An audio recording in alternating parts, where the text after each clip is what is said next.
Something doesn't add up here, and it's been bugging me for weeks. How did Native American tribes survive in places where even modern technology fails? In this video, I'm sharing the unbelievable truth about these ancient survival masters that will blow your mind.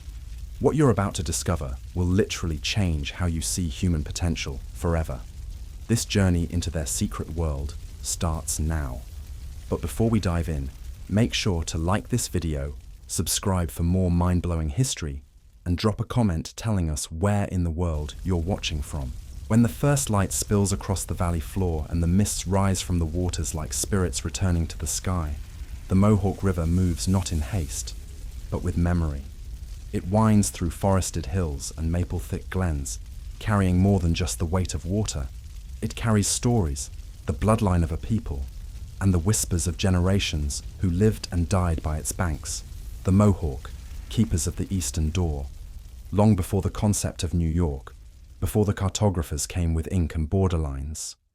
This land was a living map, a place named not for ownership, but for relationship.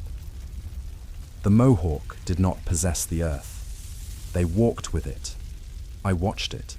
I asked for guidance, and in return, the land taught them how to survive. The Mohawk River, or Teonontatatiyes, as some elders whispered it, carved a corridor of life through the dense woodlands of the northeast. From the waters of Lake Ontario to the far-flung tributaries spilling down from the Adirondacks, the river served as both artery and boundary. It was not just where the land ended and water began. It was where the sky met the breath of the earth. Here, in the Long Valley, the Mohawk built their homes, clustered longhouses that stretched like wooden canoes across cleared fields. Raised by the hands of women, roofed in bark, and warmed by the fire of 3 generations, these homes weren't mere shelter, they were worlds. And inside them, a single fire could cook, heal, and witness birth and death without ever fading. In the spring, when the snows melted and deer tracks returned to the thawing mud, the people followed ancient trails north and east to forage, to hunt, to renew their pact with the land. Trout spawned in icy brooks, tender fiddleheads coiled beneath damp leaves.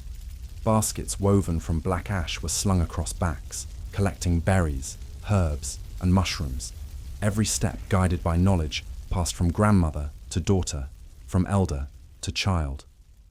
The river was the highway, and the canoe was its key, carved from single tree trunks or lashed together with cedar frames and birch bark skins. Mohawk canoes moved like shadows over still water.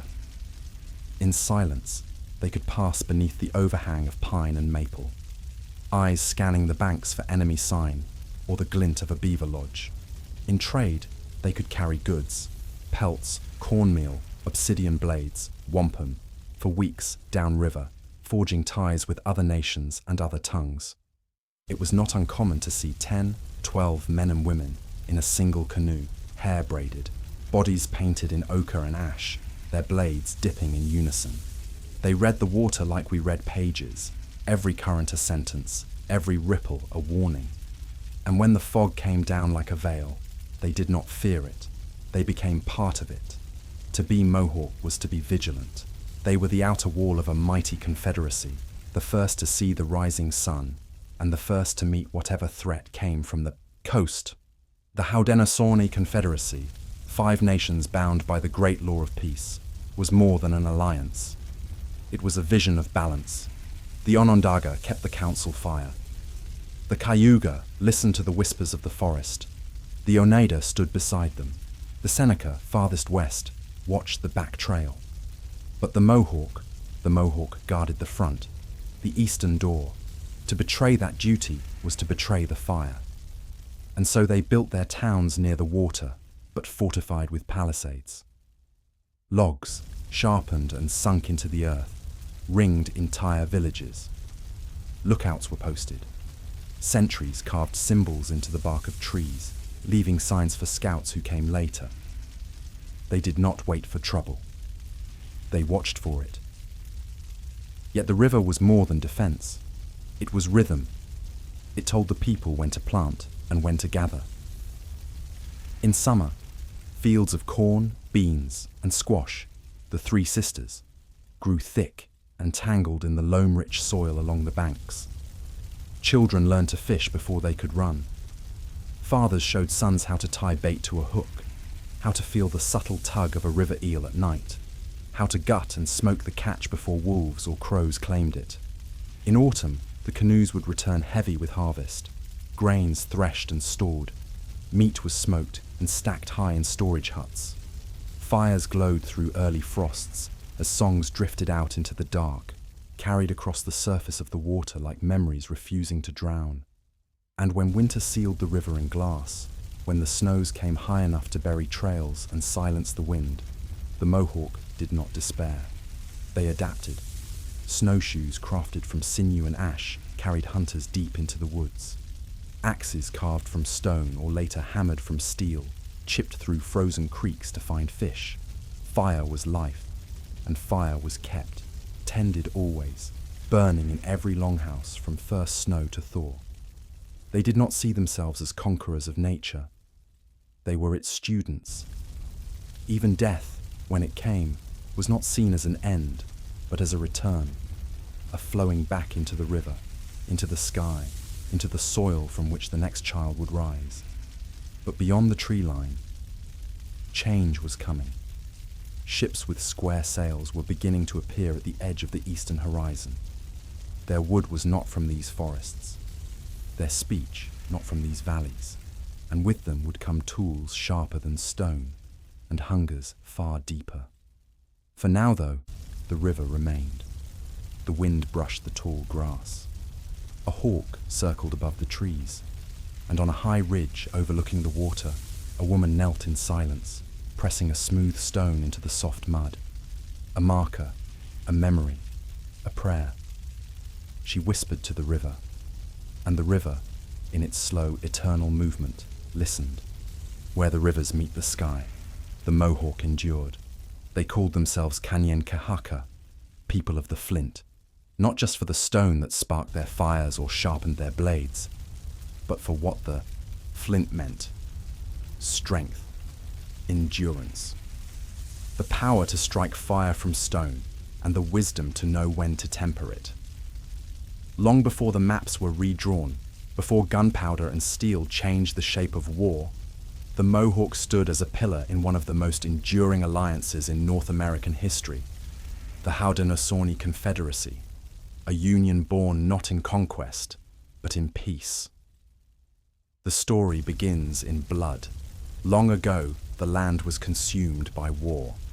Nations rose and fell in endless cycles of vengeance. Brother hunted brother. Entire villages burned under the stars, and no child slept without fear that the morning might come without their mother's voice. But then, across the waters of Lake Ontario, came a man in a canoe made of white stone. His name was Daganawida, the great peacemaker. They say he could not speak without a translator, that his voice was soft, but his words struck harder than any war club. And beside him stood Hiawatha, once a warrior consumed by grief, now a messenger of change. Together they traveled from village to village, not offering dominion, but unity. And in the heart of Mohawk territory, at a time when peace seemed impossible, the peacemaker climbed a tall tree and offered his vision, a great tree of peace, under which 5 nations could bury their weapons, not in surrender, but in promise. Each root of this tree would stretch in a cardinal direction, inviting others to join. Its leaves would offer shelter, its trunk would be unshakable, and at its base would lie the weapons of war, entombed forever in the earth. The Mohawk listened. Skepticism ran deep. The wounds of revenge did not heal with words. But the peacemaker offered more than hope. He offered structure, a council of nations, a system of checks and balances. The first breath of what many would later call democracy rose from the forest floor, and so the Mohawk joined. Alongside the Oneida, Onondaga, Cayuga, and Seneca, they formed the Haudenosaunee Confederacy, people of the Longhouse. But this was not just an alliance of men. Its foundation was laid by women. In Mohawk life, power began with the mother. The society was matrilineal. The clan followed the mother's line, not the father's. Children belonged to her clan, her blood, her legacy, and at the top stood the clan mother, a woman of age, wisdom, and fierce authority. It was she who appointed the male chiefs, she who could remove them, she who kept balance, not only in the longhouse, but in the destiny of her people. The longhouse itself was more than a structure. It was a symbol of family, of strength, of political unity. Stretching over 100 feet in length, its walls were made from saplings, its frame wrapped in bark. Inside, multiple families lived side by side, each fire spaced evenly, each hearth the center of a small universe. Furs lined the sleeping platforms. Bundles of dried herbs hung from ceiling beams. Infants were cradled in corn husk. Hammocks, rocked to sleep by the rhythms of mothers pounding maize in wooden mortars. There were no strangers in a longhouse. You were born into it, raised in it, and when your time came, your spirit left through its smoke hole and returned to the sky. In the fields beyond, the women were the architects of survival. With sharpened shoulder blades and digging sticks, hardened by fire, they tilled the soil in concentric mounds. They planted corn, beans, and squash together, the three sisters, whose roots nourished one another beneath the surface, just as their growers nourished their people above it. Corn grew tall and strong, offering a stalk for the beans to climb. The beans fixed nitrogen into the soil, feeding the corn, and the squash, with its broad leaves, shaded the earth to keep it moist and free of weeds. It was not just farming. It was balance, rooted in generations of observation and care. But survival did not end with agriculture. In the shallows of creeks and ponds, bonefish hooks tied with sinew pulled perch and trout from the cold depths. On hunting trails, warriors carried stone axes hafted with rawhide and ashwood, their edges chipped sharp enough to split bone. Birch bark containers, light and waterproof, held sap tapped from trees in early spring, sweet lifeblood that would later be boiled into syrup in clay pots over open flame. Even the smallest tools held purpose.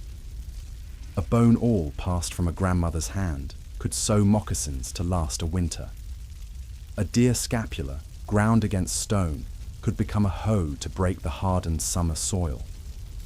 Each tool was part of a lineage, shaped by earth, guided by ancestors, and refined by necessity.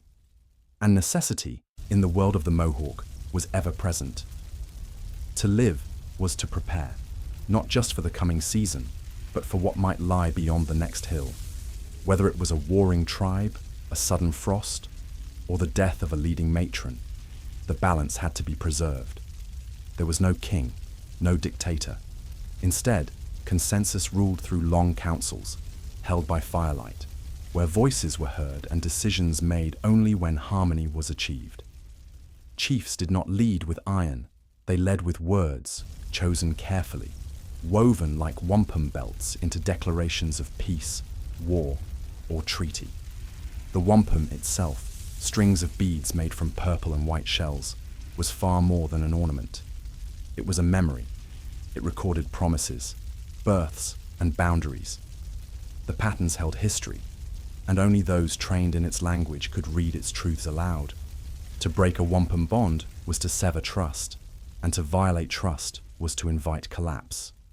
But for now, in this chapter of time, the Mohawk stood strong. Their lands stretched across ridgelines and low valleys, from the St. Lawrence to the eastern ranges. Their tools were sharp, their fires warm. Children played along the river's edge, scraping hides, practicing throws with miniature spears. Elders told stories beside the hearth, their voices low and rhythmic, retelling the days when the peacemaker walked among them. And overhead, the flint stars of early spring began to emerge. Cold, distant, familiar. They were a people forged from stone and spirit. A people who knew how to shape the land without breaking it. how to strike fire, but never let it consume. They were the people of the flint. And their fire, though tested by time, by war, by empire yet to come, had only just begun to burn. By the time the sun touched the tree line, the men were already painted. Lines of ash ran from cheek to collarbone. Ochre circled the eyes. Black charcoal streaked across shoulders, arms and thighs. Each stroke told a story of loss, of honor, of blood that cried from the earth. In the stillness before battle, the Mohawk warrior did not speak. He listened to the wind cutting through the pine, to the silence of the longhouse behind him, to the memory of a brother taken too young, or the name of a child stolen in the night. For the Mohawk, war was not ambition. It was an obligation. As the easternmost nation of the Haudenosaunee Confederacy, the Mohawk were the first to see the rising sun and the first to face any who came from it. They stood as the shield wall, the front line, the watchers of the eastern door. And when that door was threatened, they met it with fire. Their reputation spread like smoke beyond the valleys. Among the Algonquin, the Huron, the Montagnais, to hear the word Kanyen-Kehaka on the wind was to know that vengeance had taken shape in the trees. The Mohawk did not strike in numbers. They struck in silence. They moved through forests barefoot, wrapped in fur and buckskin. Every step rehearsed, every breath controlled. Their eyes tracked more than footprints. They read bent twigs, disturbed moss, the unnatural hush of a frightened bird. It wasn't just war, it was craft. The war party, often small, moved in tight formation. Scouts traveled in advance, sometimes hours ahead, watching for trails, for fire pits still warm, or wampum beads dropped in haste. Behind them, the others followed, gripping stone-bladed knives, short bows strung tight with sinew, or the weapon that carried both dread and legacy, the war club. Carved from maple, shaped like a bird's head or curved like a crescent moon, the war club was not swung in rage, but with precision. Its weight was balanced, its handle wrapped in rawhide for grip. In close combat, a single strike could break a skull or silence a scream. No metal, no mercy. Later, the Mohawk would come to wield the tomahawk, a fusion of old world and new.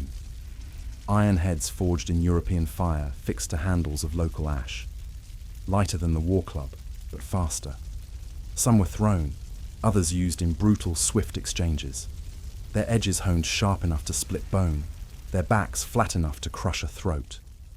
Then there were the flint-tipped arrows, knapped with a precision passed down through generations. Each point chipped by hand, designed to pierce buckskin, wood, or flesh. Warriors would carry up to 20 at a time, stored in quivers made of woven bark and sinew. And in battle, they released them not in panic, but in rhythm. But the war for the Mohawk was never just for conquest. It had a purpose, and sometimes it had grief. They called them the mourning wars. When a clan lost a member, especially a child, or someone taken in violence, grief did not end at burial. It demanded balance, and so a war party was formed. The goal was not to destroy, but to replace. To bring back a captive who could, through ritual and ceremony, be adopted into the clan. In some cases, the adoptee lived out their life as one of the people, learning the language, receiving a new name, and joining in feasts beside those who once called them an enemy. Other times, especially in the wake of deeper betrayal, the captives never made it home. This was not cruelty without context. It was a belief rooted in survival, not just of the body, but of the soul. The pain of one death was not healed with time, but with balance. And sometimes that balance required blood. But even as the Mohawk perfected the art of war, they never lost sight of its limits. Each decision to raid or retaliate passed through the fire of council. Warriors were not set loose like hounds. They were chosen. Often, the clan mothers had the final say. If a warrior had been reckless in past battles, or failed to protect a brother, his name might never be called again. It was not strength alone that earned the right to fight. It was trust. The Mohawk were diplomats as well as fighters. They negotiated with other tribes, formed alliances, and brokered peace when it was earned. Wampum belts were woven with deliberate care, each bead representing an agreement, each strand a line of history. These belts were spoken aloud, read, as some would say, and the words they carried held weight beyond death. To break a wampum agreement was to unravel the threads of your honor. But when those agreements failed, the woods darkened again. One story, passed down through smoke and time, tells of a Mohawk scout named Tekarihokin, who tracked a raiding party of Montagnais warriors for 3 days through the snowy ridgebacks north of the river. Alone, cold, and bleeding from a wolf bite sustained on the second night, he continued. Not because he was ordered, but because the attackers had taken a child from the Turtle clan. On the third day, just before dawn, he found their camp, 5 fires burning low, 2 men asleep beside a bundled captive. He waited until the wind shifted, then crept low and slow, his war club tied to his chest with twine. By the time the sun broke the sky, Tekarihokin returned, carrying the child in his arms, and dragging 3 bloodied tomahawks wrapped in deer hide. The child lived, and later, so did the story. War was not a sport, it was a necessity. Every battle fought by the Mohawk rippled through their identity. A victory was not just won in bodies, it was carved into memory, into names passed on to sons, into beads strung by mothers, into firelight stories told by elders long after the scars had faded. By the late 1600s, the arrival of European settlers shifted the landscape of war. Guns entered the forests. Trade goods became reasons for betrayal. Diseases cut deeper than any blade. The old ways of battle were tested by powder and coin. But even as the rules changed, the warrior heart of the Mohawk beat steadily. They adapted. They bartered for flintlocks, but kept their clubs. They took iron for arrowheads, but never forgot how to knap stone. And even in times of uneasy peace, they taught their children how to track, how to read the bark of trees, how to listen for the stillness that comes just before the ambush. Because for the Mohawk, peace was not a guarantee, it was a pause. And in that pause, they prepared, for the door they guarded was still there. And on the other side of it, the world was still watching. In the heart of the northeast woodlands, where the rivers narrow into icy veins and the trees gather thick and silent, survival was never a question of luck. It was a matter of knowing where the wind had slept the night before, knowing how the snow curled against a root or the twitch of a squirrel's ear in early dusk. The forest did not give freely. It tested, it hid, it demanded presence. And for the Mohawk, every step through that tangled world was measured in bark and bone. There were no maps, no compasses, no carved stone markers to guide a scout through the dense canopy of maple and birch. Only instinct, sharpened over generations, and a language written in shadows, smells, and subtle signs. A single broken fern might tell a story of passing deer. A claw mark on soft bark could whisper the path of a black bear at dawn. The curl of chimney smoke far off in the windless sky. A distant village, friend or foe. To move through this world without being seen was not a skill. It was survival. Children were taught early. By 6 winters, a boy might already know how to follow fox tracks through new snow, how to mimic bird calls to gauge distance, how to breathe slowly in the cold so his exhale wouldn't give him away. There was no margin for error. A wrong turn in the deep forest could mean a night without fire, a stumble into enemy land, or worse, a silence that stretched forever. The Mohawk moved with rhythm, with purpose. They tied their moccasins tight with deer sinew, wrapping their legs in woven leggings to fend off thorns and frostbite. In winter, they strapped on snowshoes, ovals of bent ashwood laced with rawhide, light enough to glide over powder, strong enough to hold the weight of a full-grown man and the carcass of a deer hauled on his back. These tools were not luxuries, they were lifelines. When the first snows fell and the rivers were locked in ice, hunting began in earnest. The forest, though beautiful in its winter hush, became a gauntlet. The game was scarce. Every breath crystallized in the air. Fingers cracked, eyelashes froze, but hunger pushed them forward. A good scout could read the path of a snowshoe hare from 50 yards away. He could smell the musk of a buck rutting near the creek bed, and when the wind turned cold and sudden from the north, he would know a storm was coming long before the sky gave warning. In those moments, there was no hesitation. Camp had to be made, fast. They would seek cover beneath overhanging ledges, in pine thickets, or dig into the snow itself, using flat bark sheets peeled earlier in the season to form a makeshift lean-to. Fire-starting kits, carried in woven pouches, included dry tinder, fungus scraped from birch, curls of cedar bark, and flintstones wrapped in rabbit fur to keep dry. With practiced hands, they'd strike the flint against the back of a steel striker, sending sparks into the waiting tinder. In moments, a thin thread of smoke would rise. Life, relit. The fire wasn't just warmth, it was safety. It was a signal. It was a center. Meat harvested during hunts, beaver, muskrat, deer, and squirrel, was carefully smoked. They would hang the flesh on racks over low, smoldering coals, allowing the smoke to penetrate deeply, preserving it for weeks. If the kill was large, it would be sliced thin, dried, and packed with rendered fat and crushed berries into pemmican, a high-calorie, long-lasting food that could endure the harshest winter trails. Nothing was wasted. Bones were split open to extract marrow, nutrient-rich and vital for energy. Sinew was pulled and dried for bowstrings or bindings. Hide was scraped, tanned, and turned into clothing, snowshoe lashings, or shields against wind. One winter, it's said, a Mohawk scout named Satakariwate returned from a hunt to find his village snowbound and starving. The game had vanished, driven far south by early storms. With only 3 arrows and a dull flint knife, he set off alone, traveling west along the frozen river. For 4 days, he moved without sleep, eating ice-crusted lichen and the remnants of smoked eel he'd hidden in his pouch weeks before.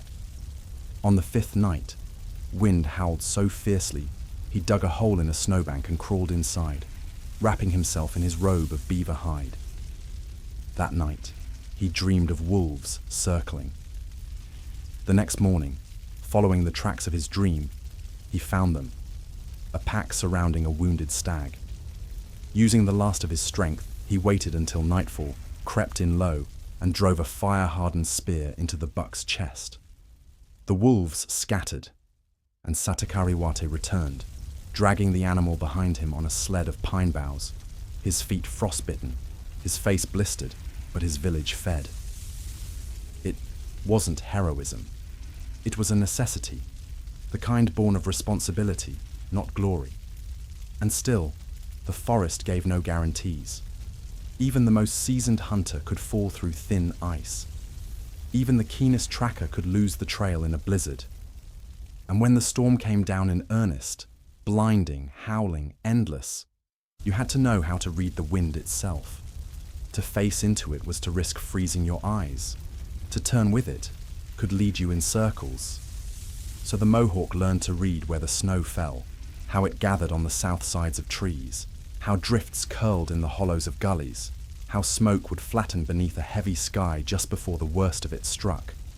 At night, when the stars burned cold and hard above the tree line, they studied the sky as others might study a book. Orion's belt told them the deep snows were coming. The Pleiades warned of hunger, and the red star above the eastern horizon, the star of fire they called it, marked the season of meat. These were not myths. These were survival codes. The forest was not a place to conquer. It was a teacher. And the Mohawk were its most faithful students. They memorized every bend in the river, every ridge where deer bedded down, every patch of blackberries that would bloom come summer.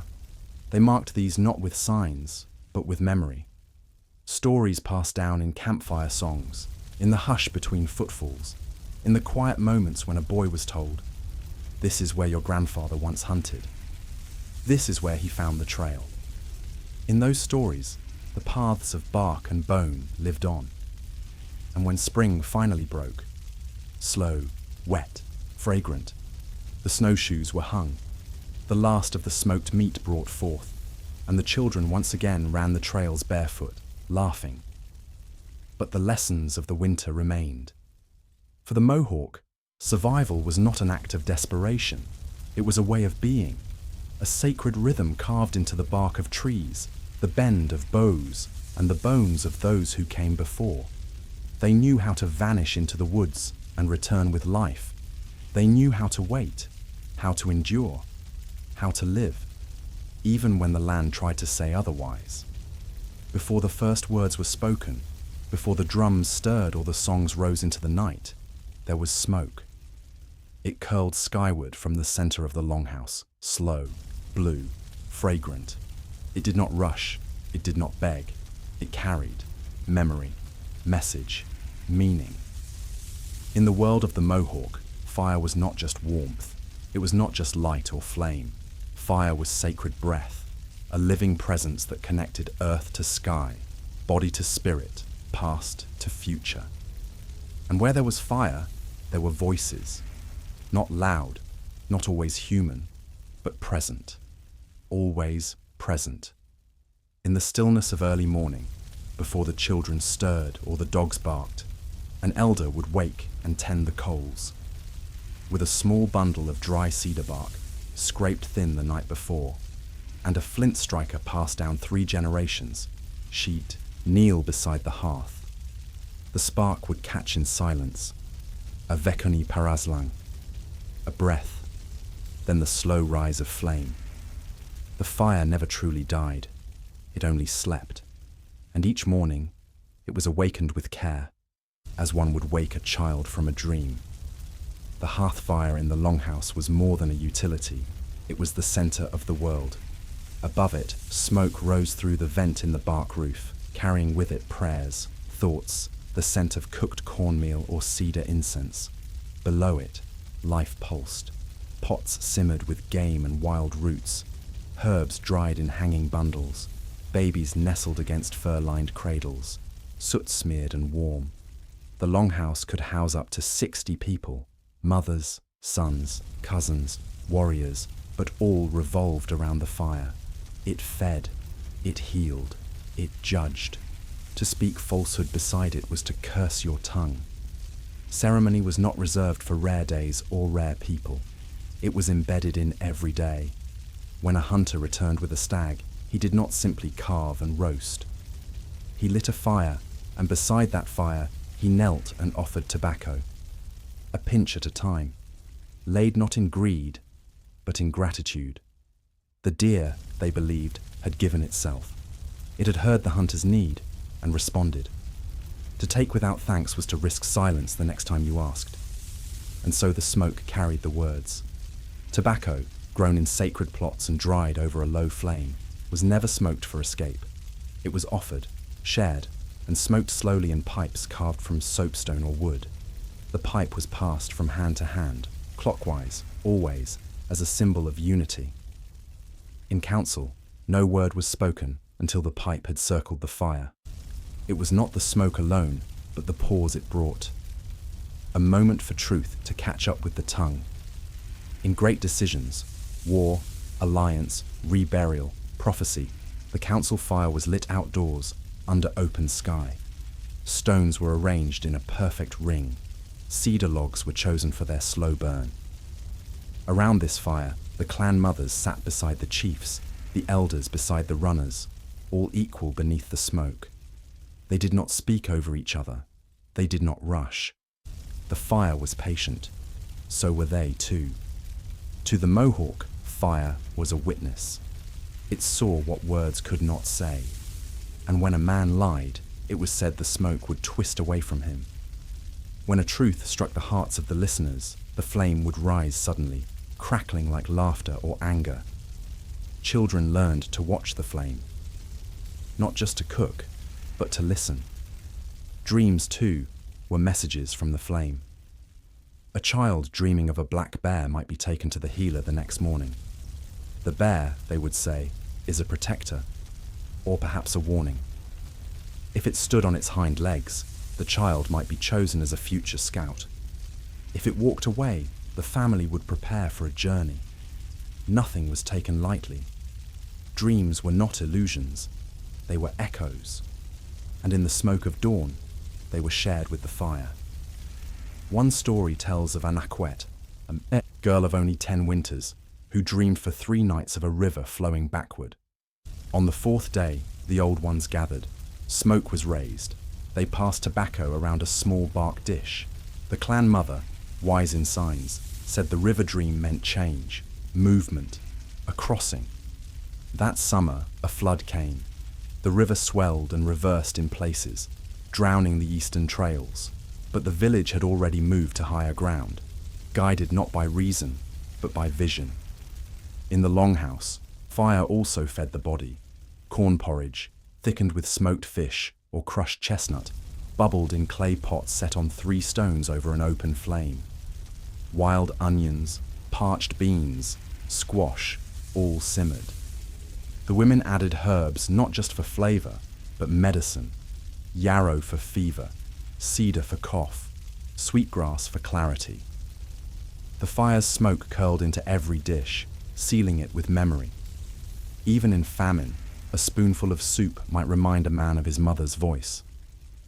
Fire was medicine, but also a boundary. When illness swept the village, fire marked the edge of quarantine. Sick longhouses were ringed with torches or guarded hearths, not to punish, but to protect.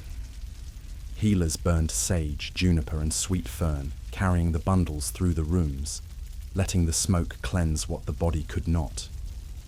No decision was made without fire, and no death passed without it. When someone died, the fire was left to burn until it faded on its own. It was not extinguished, it was released. That fire had heard their last words, had seen their final breath. It was now theirs to carry skyward. But the sacred fire was not always gentle. In time of war, when the men prepared for a raid, they sat in silence around the council flame, letting it test their hearts. The smoke would curl across their weapons, over war clubs and arrowheads, over tomahawk blades. If the smoke clung, they believed the weapon was not yet ready. If it passed clean, it was time. Before the war party left, they took coals from that flame. Wrapped in moss, tucked in birch bark tubes, they carried on their journey. When they camped far from home, in enemy land, they did not start a new fire. They revived the old. It was the same flame that had watched them leave, the same that would watch them return. Even today, long after the longhouses have fallen quiet, the Mohawk remember the fire. In hidden corners of upstate New York, in reservation lands and distant cities, when elders gather, they still bring tobacco, still pass the pipe, still watch the way smoke dances in the air. And when a child dreams something strange, someone listens, because in that smoke are voices, not gone, not forgotten, just waiting to rise.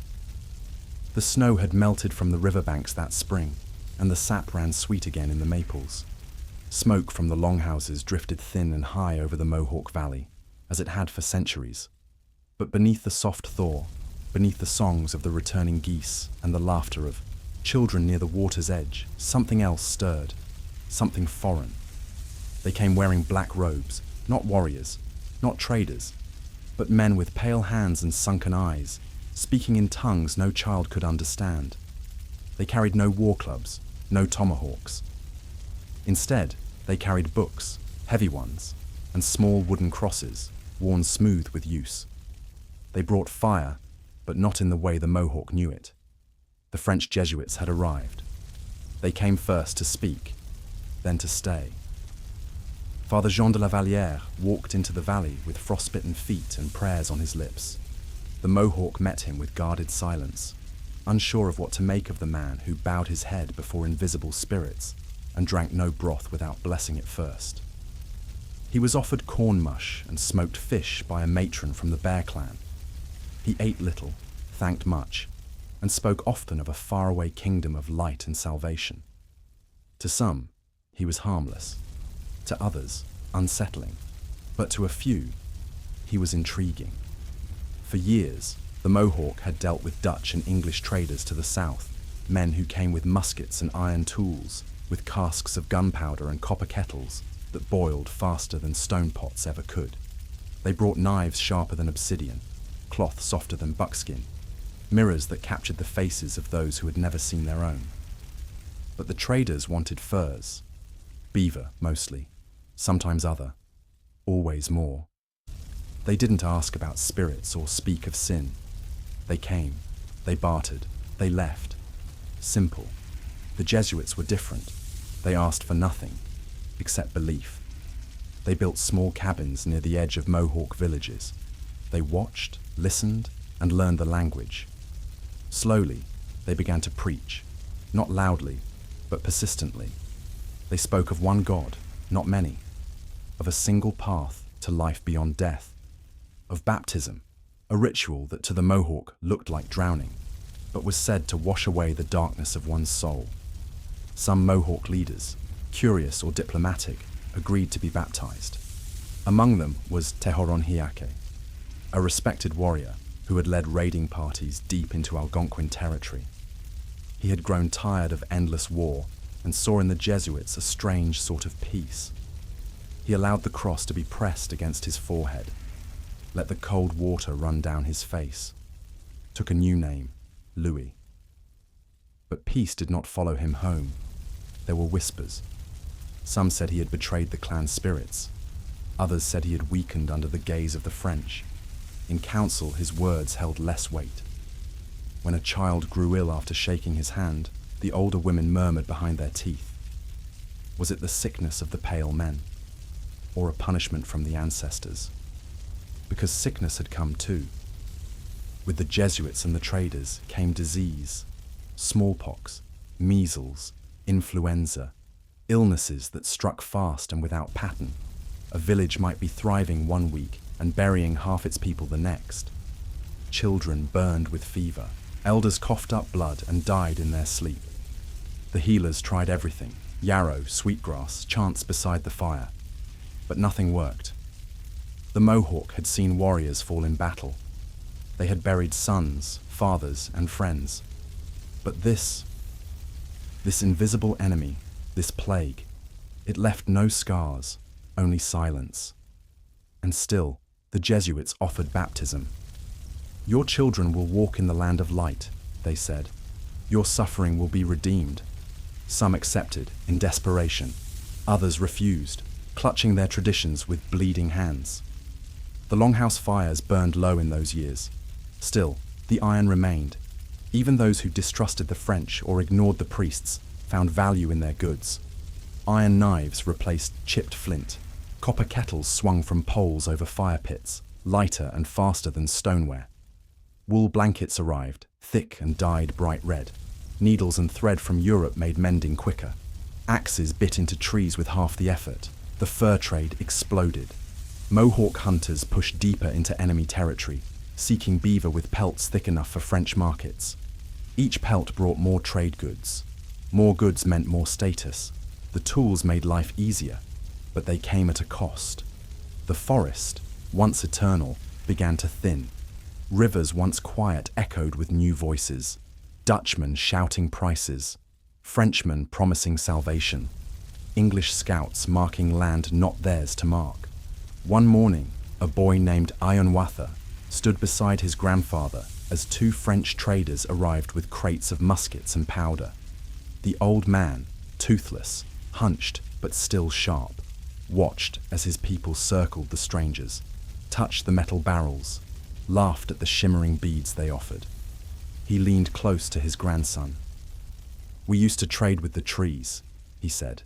"Now we trade with men who cut them down." The boy didn't answer. He just stared at the gun. Some resisted completely. One such man, a war chief named Otsitsa, had watched his brother convert, watched him kneel before a crucifix and bury the old tobacco bundle that had belonged to their father. Otsitsa never forgave it. When a Jesuit missionary entered the village during a funeral ceremony, he stood up from the flames, lifted his war club, and warned the priest with words not open to translation. "This fire is for our dead," he said, "not yours." The priest left. The fire burned through the night, but Otsitsa knew something had changed. The Jesuits were not going away. The traders were multiplying. The old tools were disappearing one by one, not because they were taken, but because they were replaced. A new world had arrived, and the Mohawk stood with one foot in each. Some clung to the past, to fire circles, dream songs, bone fishhooks, and the slow rhythm of cedar smoke. Others stepped into the future, with flintlocks on their shoulders, crosses around their necks, and words not born in their own. Tongue, the war club and the crucifix, birch bark and parchment, clan chants and Latin prayers.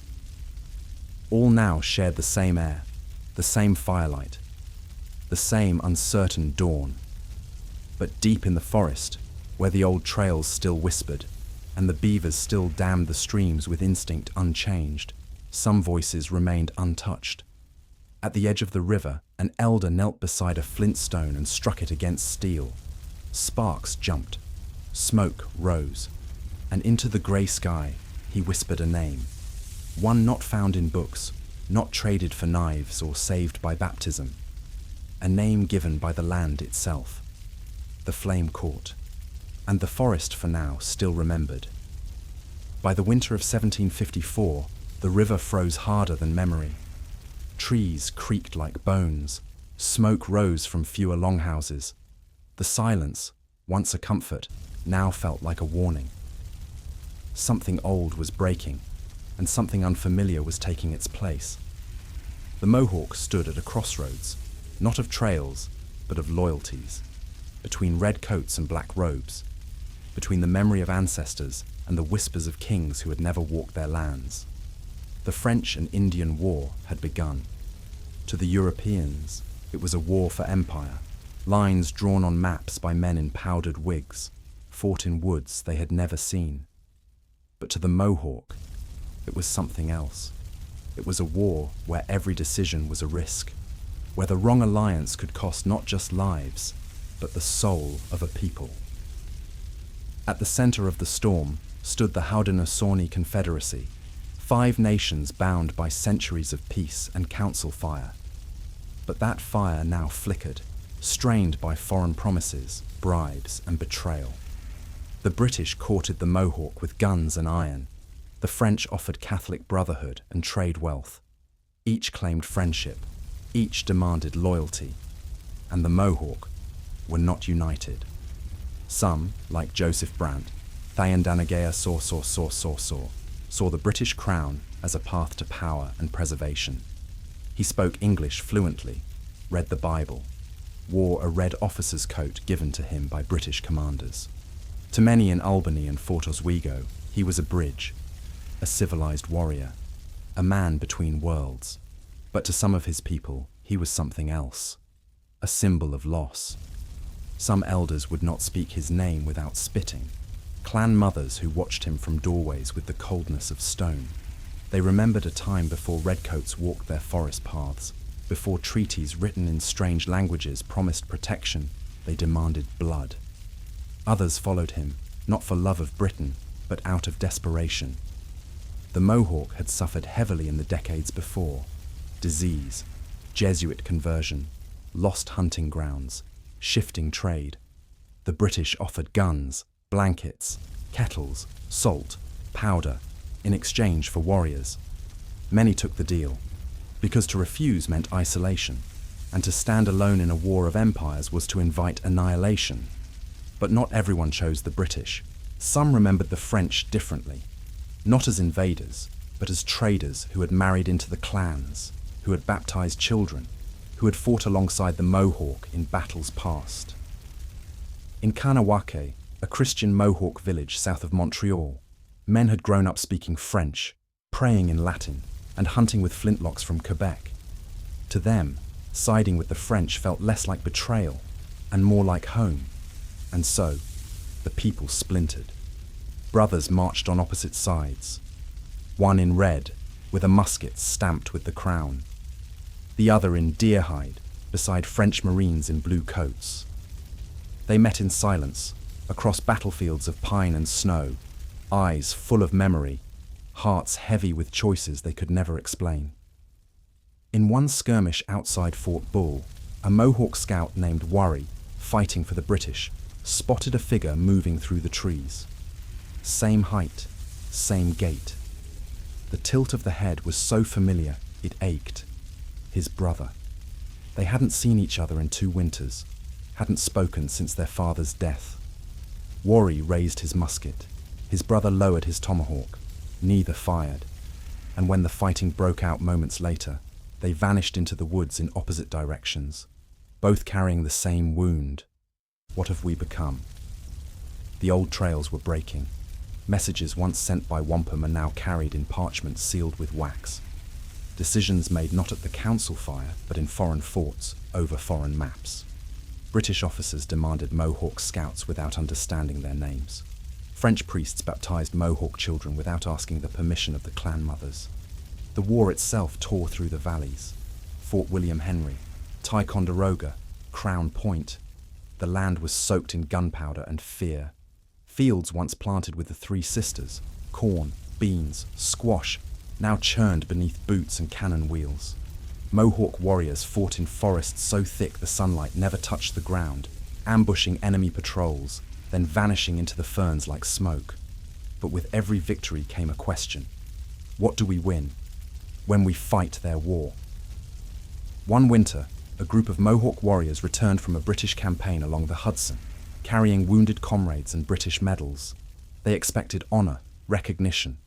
Instead, they found their village had burned, not by enemies, but by rival Mohawks, siding with the French, who saw them as traitors. The fire took longhouses, food stores, and even the winter cache of dried meat. The survivors dug into the snow that night, wrapping themselves in ash and grief. No speeches were made, no revenge promised, only a silence that said more than war drums ever could. The spiritual center of the Mohawk was rupturing. Fire ceremonies were interrupted by church bells. Dream rituals replaced with catechisms.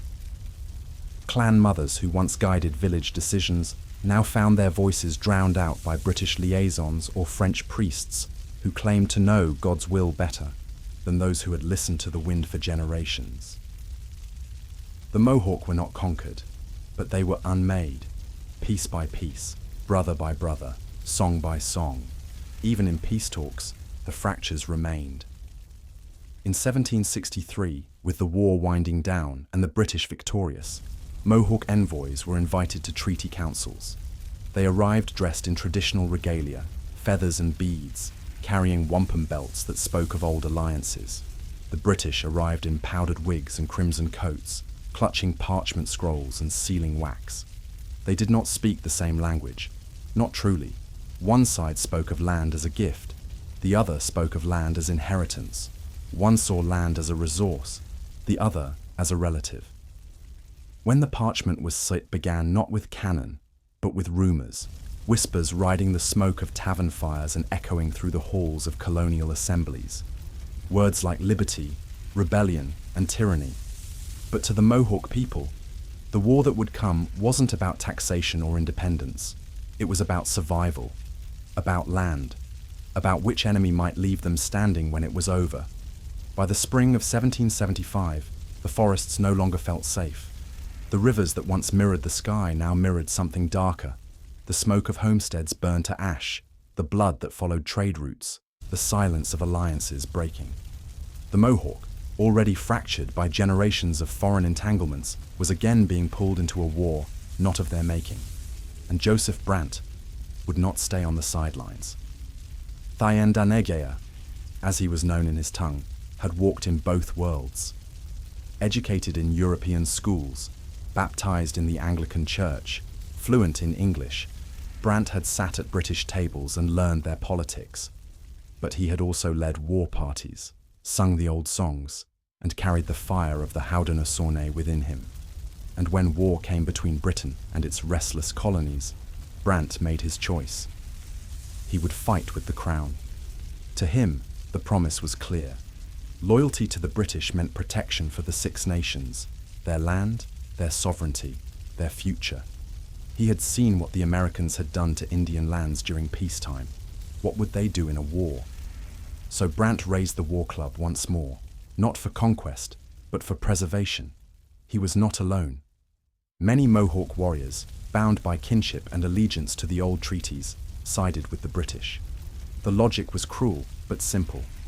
The Crown had honoured agreements more often than the colonies had, and while the British wore red, it was the settlers, the Americans, who kept pushing the fences outward, eating forest, clearing graves, cutting trails where silence had once ruled. But siding with the Empire carried a price. In 1777, Brant led raids across New York's frontier. Schoharie, Cherry Valley, Oriskany. The forests ran red with ambushes and skirmishes. Farms were torched, homesteaders killed. But what few on either side understood was that the Mohawks weren't fighting for a king in London. They were fighting for the soil beneath their feet, for the bones of their ancestors buried along the Mohawk River, for the longhouses that rose in neat rows beneath maple and pine. But revolution has no patience for nuance. To American settlers, Brant was a butcher. His warriors, savages. They saw only torched fields, not the centuries of broken treaties that lit those flames. They saw only tomahawks, not the burning villages behind them. Retaliation was brutal. By 1779, General George Washington ordered what would become one of the darkest campaigns in frontier history, the Sullivan Expedition. His words were cold, calculated. The immediate objects are the destruction and devastation of their settlements, that the country may not be merely overrun but destroyed. And it was. Dozens of Iroquois villages, including Mohawk, were razed. Cornfields trampled, longhouses set ablaze, winter stores destroyed. Even orchards, some generations old, were cut to stumps. The American troops marched with bayonets fixed and torches lit, not for battle, but for erasure. In village after village, the smoke curled skyward, not as a signal, but as mourning. The Mohawk fled into the forests. Children were carried on their backs. Elders stumbled through snow and mud. Women buried sacred bundles beneath tree roots, hoping to return.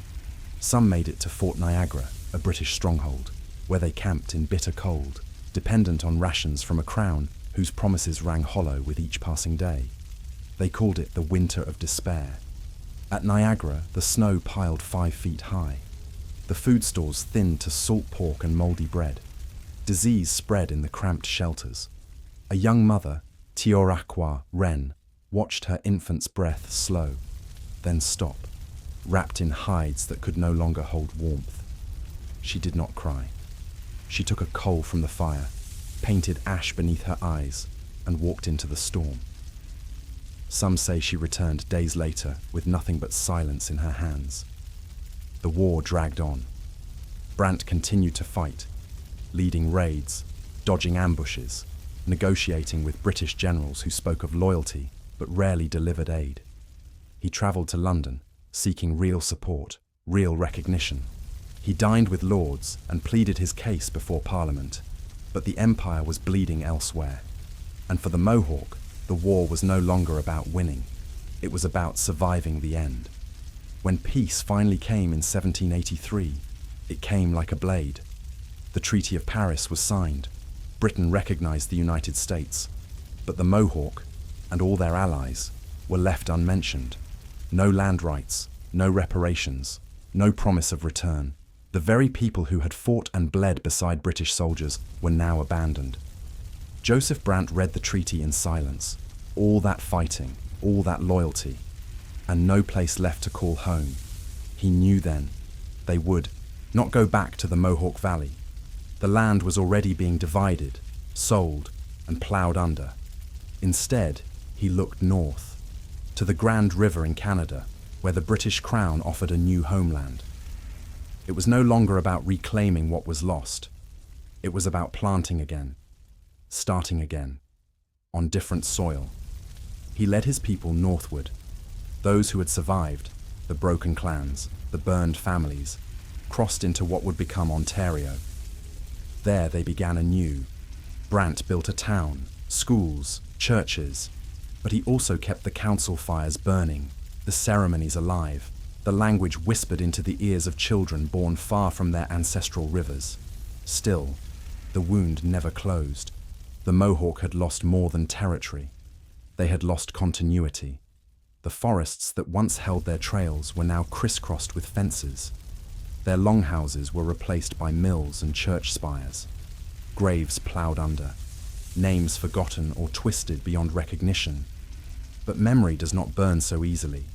Even today, if you walk the Grand River near Brantford, you can find stones still blackened with ash, stories still told in smoke and song, the echo of war clubs not wielded in rage but in defense, not for empire, not for kings, but for the right to remain.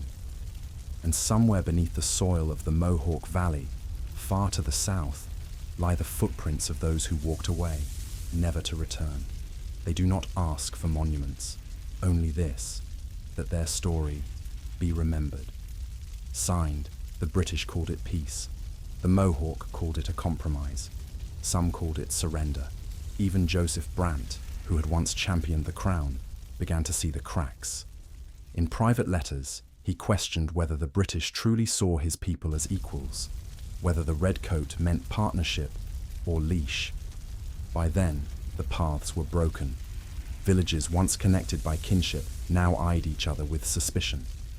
Some Mohawks moved north, to Canada, to stay near French allies. Others remained in the valley, rebuilding homes near British forts.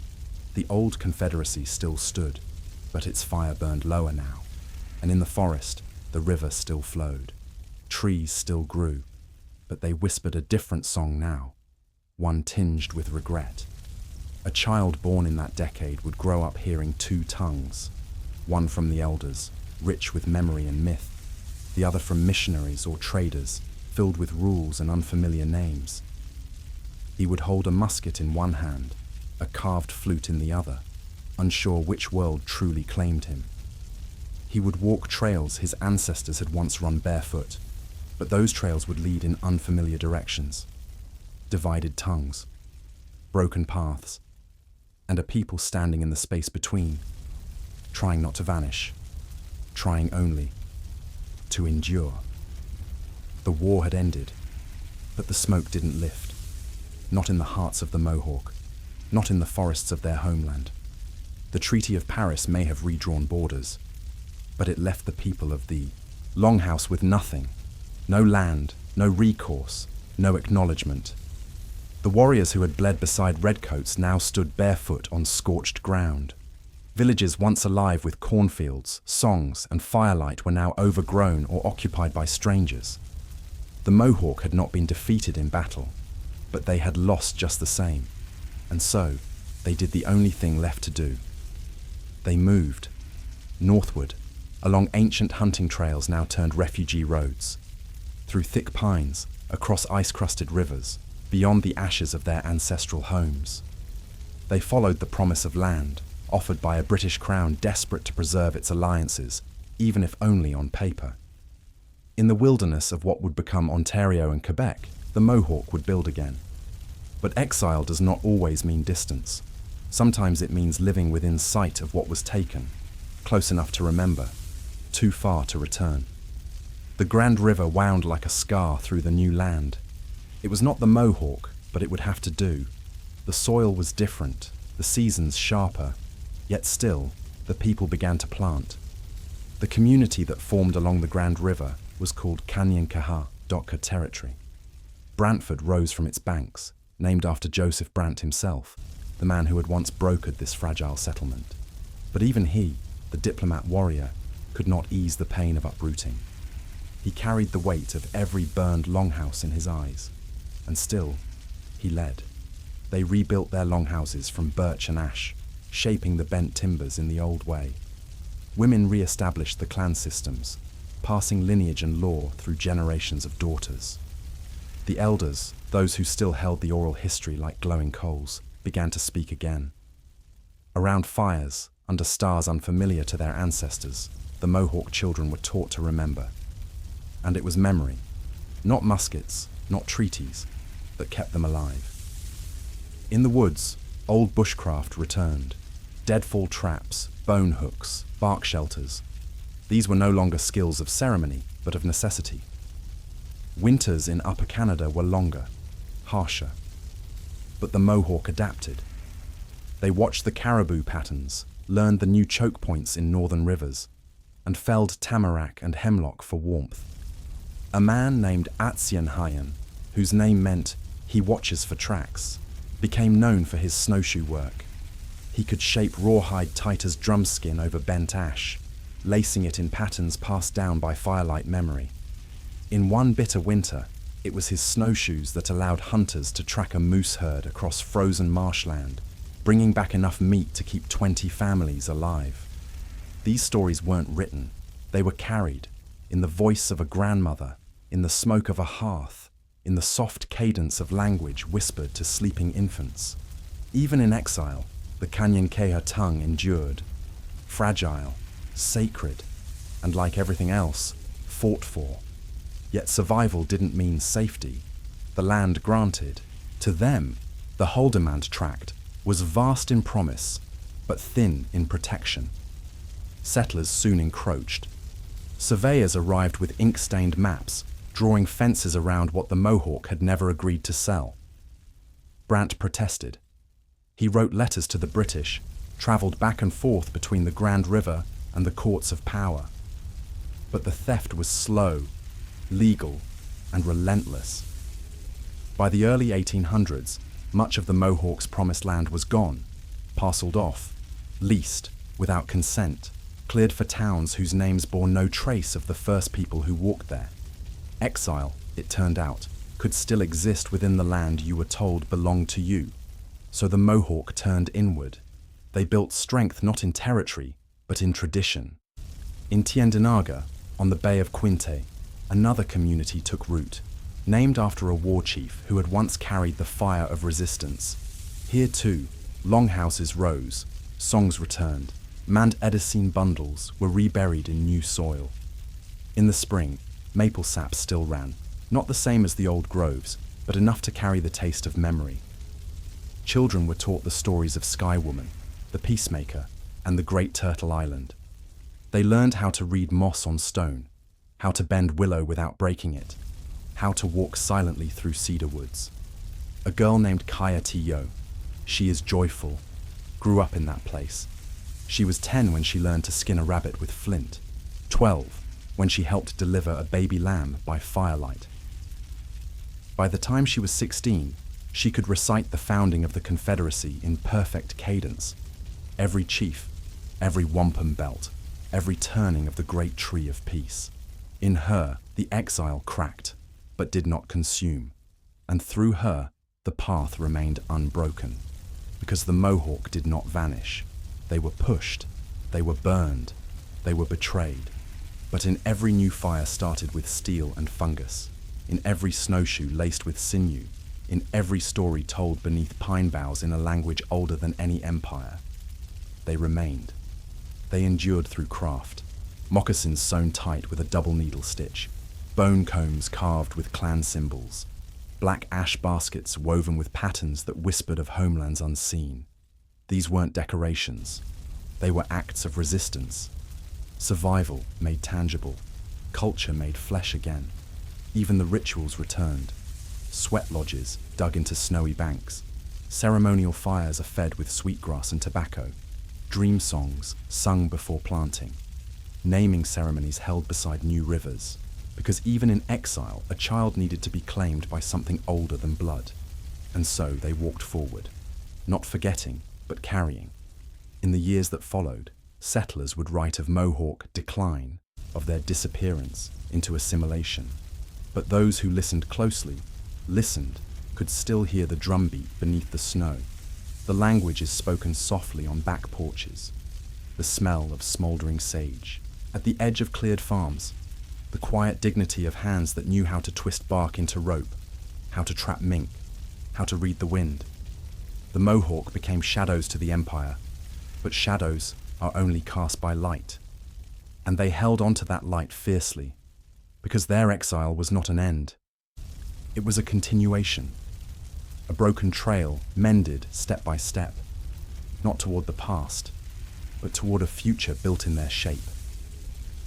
Even now, generations later, on reserves and settlements scattered across the north, Mohawk youth learn to speak again, to walk the woods with old tools, to sing old songs with new breath. They are the firelight in a long winter, the flint spark in a land too often cold. They are, still and always, the people of Flint. The fires never truly went out, even in the darkest seasons, when longhouses stood hollow and treaties lay broken. Embers still glowed beneath the ash. They lived in the breath of a grandmother's lullaby, in the rasp of a bone scraper over deerskin, in the quiet steps of hunters moving through snow-laced cedars. The Mohawk, though wounded by centuries of displacement, had not been erased. They had endured. And by the dawn of the 19th century, they began to rise again, not with war clubs or battle cries, but with memory and steel. The century brought with it new dangers. Assimilation had replaced invasion. Where once came armies with muskets, now came policies in paper and ink, designed not to destroy the Mohawk, but to dissolve them.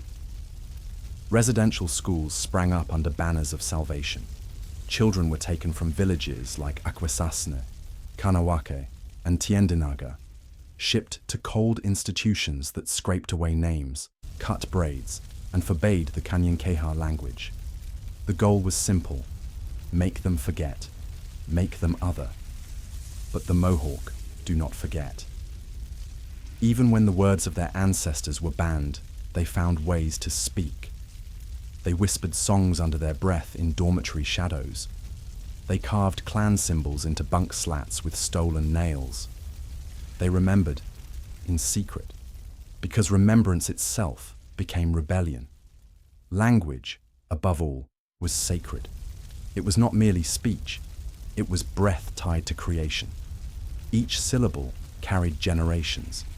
Elders who had seen firelight reflect off the bark walls of longhouses passed those syllables on, sometimes in defiance, sometimes in love. A grandfather might speak Kanyenkeha to his grandson, only while walking through maple groves, far from the ears of teachers and priests. Each word shared became a bridge to what was, and a torch for what might still be. But resistance didn't always look like a ceremony. Sometimes it looked like labor.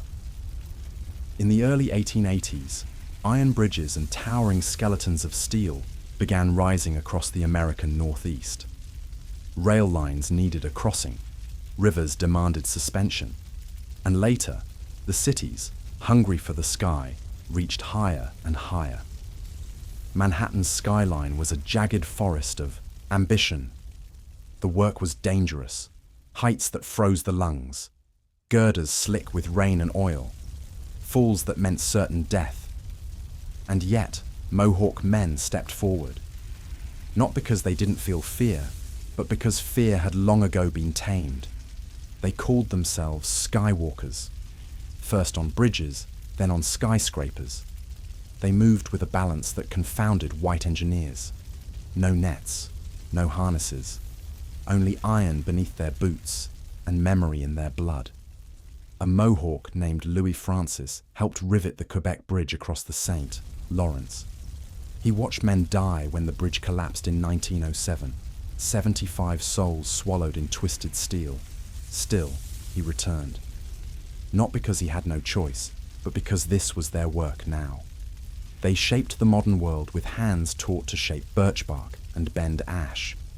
By the 1920s, entire generations of Mohawk men from Kanawake and Akwesasne had migrated to Brooklyn, forming a tight-knit neighborhood they simply called Little Caughnawaga, a tribute to their homeland. During the week, they climbed the iron in Manhattan. On weekends, they crossed back to Brooklyn for language, food, and ceremony. It was a strange new forest of concrete and rivets. But in the hearts of those men, it echoed the same challenges their ancestors had faced along the Mohawk River. Each beam was a new branch to navigate, each tower a new mountain to scale. And in the silence between hammer blows, they remembered. They spoke in Canyon Keha over lunch pails, sang old war songs atop unfinished towers. Some carved clan signs into hidden places of steel, buried beneath floors no one would ever see. Quiet acts, quiet fire. Even far from the trees of their youth, they kept the fire burning. Women, too, fought to preserve the roots. In Mohawk communities across Canada and the US, mothers and grandmothers revived ceremonies that had been pushed into silence. They taught beading patterns as code, wove baskets with ancient symbols, healed wounds with medicine harvested from half-forgotten trails. A woman named Teotsi Stokwatha revived the Midwinter Festival in a village where it hadn't been held in a generation. She said it came to her in a dream. The sound of rattles, the beat of drums, the laughter of children. She gathered the young ones and said, "We will dance again." And they did. Through centuries of pressure, through boarding schools, forced Christianity, outlawed languages, the Mohawk had not just survived. They had adapted without forgetting. That, perhaps, was their greatest strength. In one generation, they fought removal. In the next step, they forged steel. And in the next, they revived. By the late 19th century, councils once again gathered by fire. Wampum belts were brought out of hidden places and studied anew. Elders began teaching the great law of peace not just in stories, but in formal classes. Children who once feared their tongue would bring punishment, now learned it, proudly. The Longhouse religion, which had never fully died, saw a resurgence. Ceremonial fires were lit again. Smoke drifted once more into the sky, not as a signal, but as a promise. The world around them continued to change. Nations expanded, cities grew, but deep within the folds of river valleys and high steel towers, the Mohawk remained the firekeepers of the North, not because of bloodlines or broken treaties, but because every time the world tried to silence them, they answered not with violence, but with memory. And memory endures. So when you stand beneath the steel bones of the Empire State Building, or walk the bridge that stretches over the St. Lawrence, remember this: the hands that built it once shaped stone tools in river valleys. The feet that walked those beams once tracked deer through pine. And the hearts that defied gravity had already learned, long ago, how to survive a world trying to erase them. They are the Mohawk, the firekeepers, still climbing, still speaking, still here. The rivers have always carried memory. Long before treaties, before borders, before steel tracks split the earth, the rivers flowed unbroken. They were lifelines, pathways, and teachers. And when threatened, as they were in the fall of 2016, the rivers spoke again, and people listened. At Standing Rock, the water rose, not in flood, but in defiance. They came from the north, from the prairies, from deserts and swamps and snowbound territories, from red clay and black hills. They came on horseback, in pickup trucks, with drums, tents, bundles of tobacco, and quiet songs. Among them walked the Mohawk, not as guests, not as observers, but as protectors. Because long before DAPL, the Dakota Access Pipeline, long before bulldozers churned sacred soil, the Mohawk knew what it meant to watch a homeland change beneath their feet, to see burial sites paved, rivers poisoned, treaties ignored. They had lived it. Now they came with others: Lakota, Dean, Ojibwe, Apache, drawn together not by politics, but by a shared memory older than any constitution. It was the same memory passed down in smokehouses and longhouses, a belief that land is not owned, but related to, that water is not a resource, but a living relative. And when that relative is threatened, Silence is no longer an option. They called themselves water protectors. And for a brief, burning moment, the world watched. On the windswept plains of North Dakota, tents rose like tall grass. Sacred fires were lit and tended day and night. In the mornings, prayers. In the evenings, songs. Between them, patrols, meetings, strategies. The Mohawk, from Akwesasne, Kahnawake, and Tiendinaga, brought not just solidarity, but memory. They taught fire starting with flint, built cold weather shelters from cedar and canvas, shared knowledge of how to track drones by their signal, how to smother tear gas with wet hides. Some had been iron workers. Some were teachers. Some grandchildren of residential school survivors. All carried the quiet weight of history, of what had been lost and what must not be lost again. A young Mohawk woman named Sotakenson stood guard during the October raids. She wore a scarf tied tight against the wind. Beneath her jacket, a beaded pouch holding sage and a flint stone passed from her great-grandfather, a man who had fought for the British, only to be forgotten. Now she fought for the river, not with bullets or blades, but with her presence, with her refusal to leave. When riot police came in armored vehicles, she stood at the fence line, eyes locked, breathed steadily.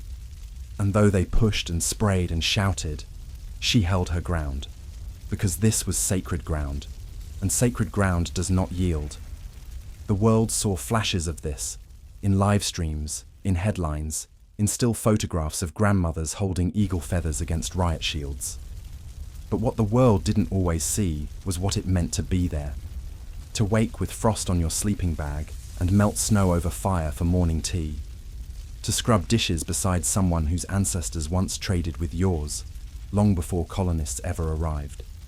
To learn, day by day, that sovereignty isn't a concept, it's a practice. And that practice is hard. Even after the camps were cleared, even after the water protectors were driven out with arrests and fines and frozen hoses, the memory remained, smoke over standing rock. And in that smoke, something old stirred. For the Mohawk, the battle wasn't just about pipelines. It was about continuity, about connecting the fire lines of resistance, from the Mohawk Valley to Grand River, from the steel beams of Manhattan to the oil fields of the Dakotas, from every river crossed to every fight still coming. They knew that land sovereignty wasn't just about legal recognition. It was about responsibility, to the trout spawning beneath the ice, to the black ash used for baskets, to the moss that pointed home, responsibility to the next 7 generations. In the years that followed Standing Rock, Mohawk voices rose across the continent. At Wet'suwet'en, they stood beside the hereditary chiefs opposing pipeline intrusion. At Tyendinaga, they lit fires beside the rail lines, a stand not just of disruption, but of remembrance, of protest as prophecy. One elder said it plainly, "Our fight is not new, it just has a camera now." And that camera revealed something deeper. In a world bent on division, the Mohawk helped stitch together nations, not with borders, but with a story. Language schools emerged in Akwesasne. Children once punished for speaking Mohawk now learned it with pride. Traditional foods, corn soup, smoked fish, wild rice, returned to community kitchens. Medicinal gardens, long hidden, bloomed again beside community centers and iron workshops. Activism blended with ceremony. Every march began with smudging. Every roadblock opened with a prayer. Every letter to government officials came with a reminder that behind every policy were people, not statistics, not obstacles, relatives. And behind every relative, a river, a land, a fire is still burning. In this modern fight, the Mohawk did not seek revenge. They sought balance, not conquest, but connection. They carried forward the teachings of the peacemaker, whose voice once echoed across the lakes of the Haudenosaunee. They remembered the great tree of peace, whose roots spread in all directions, offering shelter to any who would walk in truth and respect. And in that shelter, a new generation rises. A Mohawk boy, named Oronhiodi. He clears the sky, sits beside his grandmother, listening as she tells the story of how their people once walked beneath stars, undimmed by smog. He asks if the rivers will ever be clean again. She does not answer with certainty, only with a promise. We are still here, we are still watching, and we do not forget. So when you hear about protests, about blockades, about arrests and unrest, remember this. It is not anger that fuels the fire. It is remembrance. It is land. It is the voice of the water calling out once again, asking not for permission, but for protection. And as long as there is breath in Mohawk lungs, as long as fires are lit on cold mornings, and the names of rivers are spoken in their original tongues, there will always be someone standing guard, standing not just against a pipeline, but for all that came before, and all that must still come after. The river does not forget. It carries the memory of 1,000 dawns, of paddles slicing its cold skin, of canoes moving in a silent procession beneath the breath of morning mist. It remembers hands shaped by survival, by war, by peace. It remembers the voices that called it by its first name. Teonontates, the river that cuts the land, the Mohawk River. It begins in the foothills, where the water is still young, tumbling through moss-covered stone, fed by springs older than any map. From there, it bends and weaves like the stories passed down in firelight, and along its banks, the breath of a people lingers. This is where it began, long before borders, long before muskets and missions and iron rails, before steel towers rose and papers stole land by signature. Here, in the lowlands of upstate New York, the Mohawk lived not beside the river, but within it. Each season carried its rhythm. Spring with its fast thaw and the return of geese. Summer with cornfields and bark lodges echoing with laughter. Autumn with smoked venison and the scent of cedar fires. Winter, harsh, silent, with snowshoe paths carved through deep woods and warmth found in the hum of shared breath inside longhouses. The river remembers. It remembers the peacemaker's white stone canoe drifting across still waters. The great law of peace was spoken beneath towering white pines. It remembers moccasin tracks at the shoreline, and the crunch of flint reshaped into arrowheads by hands that knew no wasted movement. There was a time when the forest echoed with the rhythm of pestles grinding corn, when clan mothers gathered herbs by moonlight and whispered their names to the soil, when the smoke rising from the fires meant life, not a warning. This land was not tamed, it was honored. Then came the centuries of fracture. Armies marched beside this river. Treaties were inked and broken in the same breath. Jesuits preached here. Traders passed through with beads and rum and smallpox. Battles echoed in the hills. Homesteads rose where longhouses fell. The river ran red more than once. But even then, even when villages were razed, when children were taken, when the names of the land were twisted into foreign tongues, the river remembered. It remembered the footprints beneath the new ones, the roots beneath the plough. The prayers were carried in smoke. And now, all these generations later, it still flows, wiser, quieter, but never silent. On its banks today, the wind still rustles the birch trees. Somewhere, a child skips stones from a flat rock. Somewhere, an elder braids sweetgrass and hums a song her grandmother once sang. In the towns that grew where longhouses once stood, some still speak the language of the land, not in anger, but in remembrance. At dusk, the river glows, the sun painting gold across water that has witnessed both birth and betrayal. A heron lifts its wings in the shallows. A flicker of trout breaks the surface. The woods are quiet, but not empty, and in that quiet, the stories breathe again. A boy kneels at the river's edge, in his hand a small carved stone, a replica of the flint axe his ancestors once used. His father taught him how to shape it. His mother taught him the word for water, Nectara. He speaks it softly now, and the river responds, not with words, but with movement. A small current, a shimmer, a nod from the earth. He is not alone. Across the continent, from the oil fields to the mountains, Mohawk children are learning to speak again, to carve again, to remember again. Schools once designed to silence them now echo with their songs. Firekeepers tend sacred flames not only for tradition, but for healing. The trauma is not forgotten, but it is named, it is faced. And through that naming, the broken lines are mended, slowly, patiently, like reeds bound into baskets. What was lost is not fully gone. It waits in the cracks of time for the willing hand and the listening heart. So much was taken, so many were silenced, but not all, because the Mohawk refused to vanish. They became ironworkers in the cities their ancestors could not have imagined, yet carried the same courage across steel beams. They became teachers, returning to the villages with stories stitched into syllables. They became guardians of forests, lawyers for water, midwives of memory. They walked with grief in one hand and fire in the other, and always, always, the river beside them. Today, in Akwesasne, there is a gathering. Children run between booths where grandmothers sell handmade corn dolls. Smoke curls from a fire pit where meat roasts slowly. Young men sing with water drums. A teenage girl recites the Thanksgiving address. In Canyon Keha, her voice strong, her cadence sure. In the crowd, an elder watches.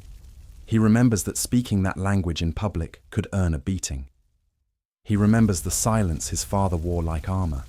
But now, he sees a new world being born, not one of perfection, but one of persistence, of resilience, of return. The river remembers, yes, but now, so do the people. And in that remembering, in that carrying forward, there is hope. Hope that cannot be legislated. Hope that does not need permission. Hope forged in cedar, stone, ash, and blood. So as the sun sinks below the tree line, as the fire crackles and stories rise into twilight, listen. Beneath the hum of insects, beneath the rustle of wind through pine, beneath the surface of the river, the ancestors speak, and the children answer. Because this is not just history. It is continuance, not an ending, but a return. A reminder that though the world may change, and the path may fracture, and the sky may darken, the river flows, the fire endures, and the Mohawk remain.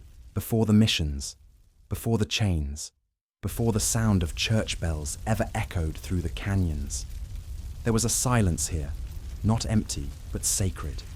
A silence of wind curling over sandstone, of hawks circling above pine-covered ridgelines, and of footsteps soft upon dry soil, centuries deep in memory. Long before the Spanish carved roads into this rugged land, before maps gave names that did not belong, the Kuyapaipe lived here, not as visitors, but as keepers of the plateau. They called themselves Aipai, people of the earth, one branch of the great Kumeyaay nation, whose roots ran from the chaparral valleys of Baja California to the forests of the Laguna Mountains. Their world was not measured by fences or flags, but by stones that warmed in the sun, by the blooming of white sage in spring, and by the way shadows shifted on canyon walls. Their homeland was the Kuyapaipe Plateau, a high, wind-battered shelf nestled between mountain and desert, where life was hard, but understood. Here, every season wrote its law. In the brittle heat of summer, they descended, down into the valleys, where sycamore and cottonwood stood like guardians over trickling creeks. There, mesquite pods hung heavy and sweet, and the cholla cactus, though cruel to the touch, offered fruit to those who knew how to tame it. With woven burden baskets strapped to their backs and stone tools shaped by calloused hands, the Kuyapaipe gathered, traded, and listened to the land. It was not abundance, but it was enough. And when the winds shifted and the high country called again, they returned to the mountains. They followed the memory of deer trails and the scent of creosote after rain. The ascent was hard. Packs heavy with gathered roots, fire-starting kits made from dried milkweed, and the skin of jackrabbits sewn into water bags. Children learned early, you move with the land, not against it. Up there on the plateau, they lived in scattered Ewer dome-shaped dwellings made from willow frames, earth and tule reeds. A family, a fire, a view stretching into eternity. They hunted with stone-tipped spears and rabbit sticks, crouching in silence behind rock outcroppings, watching. Every kill was honored, nothing wasted. Sinew became thread, hide became shelter, bone became a needle or an awl, and every creature gave its story to the people in exchange for its life. Food was earned, not gathered. The black oak acorn, bitter, stubborn, and essential, required days of work. First, the harvest, then the shelling, then leaching, over and over, washing the tannins from the nut until it could be ground into a flour as pale as moonlight. The Kuyapaipe women worked in rhythm, their hands dusted in meal, their eyes watching the hills. It was said the best acorns came after fire, and so they burned with purpose. Controlled burns swept through the oak groves, thinning underbrush, coaxing the trees into new life. The land was not feared, it was managed intimately. Their world was practical, but it was never without meaning. They spoke in a tongue shaped by wind and bird call, a language where each word echoed 1,000 footsteps before it. Stories weren't told to pass the time, they were told to pass the memory. Around the fires, elders recounted the journey of the first people, born from earth and sky. They spoke of Maat, the balance that governed all things, balance between man and coyote, between fire and water, between silence and sound. Ceremony flowed through their lives like underground spring water, unseen, constant, essential. The Kusei, the spiritual leaders, held knowledge of healing herbs, songs that opened the spirit world, and the names of stars whose paths told the turning of the year. Ceremonial songs echoed through the hills during the winter solstice. The dancers painted their faces with ash and ochre, moving to the steady rhythm of clapper sticks and the deep-throated chants of ancestors. Children learned from imitation, to weave nets from agave fiber, to carve tools from riverstone, to watch the wind and know when rain would come. Each skill was a whisper passed from hand to hand, unbroken, perfect in its simplicity. To survive here was not a hardship, it was a dance, and the plateau, fierce, sun-scorched and unpredictable, answered back. In early spring, the land bloomed. Desert lilies emerged like ghosts. Quail called from the brush, and for a brief moment, the hard earth softened. Life expanded. The Kuyapaipe held their rituals, their marriages, their naming ceremonies. The people laughed louder in spring, but there was no illusion of ease. Lightning fires swept through dry hills. Coyotes prowled near food stores. Water, always water, had to be tracked, rationed, respected. The springs shifted. A hidden seep today might be bone dry tomorrow. Digging sticks and shell-lined scoops probed the sand for clues. Sometimes the only sign of water was a certain kind of grass, or the way a raven circled in the sky. In the driest years, they remembered the old lessons: dig deeper, share more, move wisely. Survival wasn't about strength. It was about knowledge passed through time like flint through fire. There was order in all things, even justice. The people had no prisons, no written laws, but they had story, shame, and circle. If a man stole, he was reminded of the balance, that taking from one was taking from all. Conflict was settled not with fists, but with dialogue beneath the council oak, where the voices of elders carried more weight than any weapon. The worst fate was exile, to be cut off from the song of your people. They did not call it wealth, but in knowledge, in kinship, in land, they were rich beyond measure.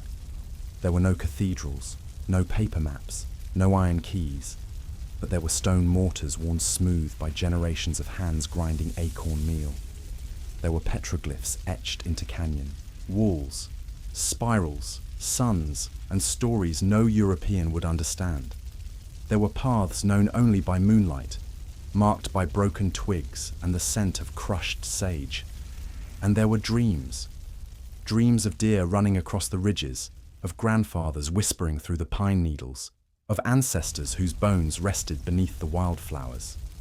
The Kuyapaipe were not lost, they were rooted. But then, the wind changed.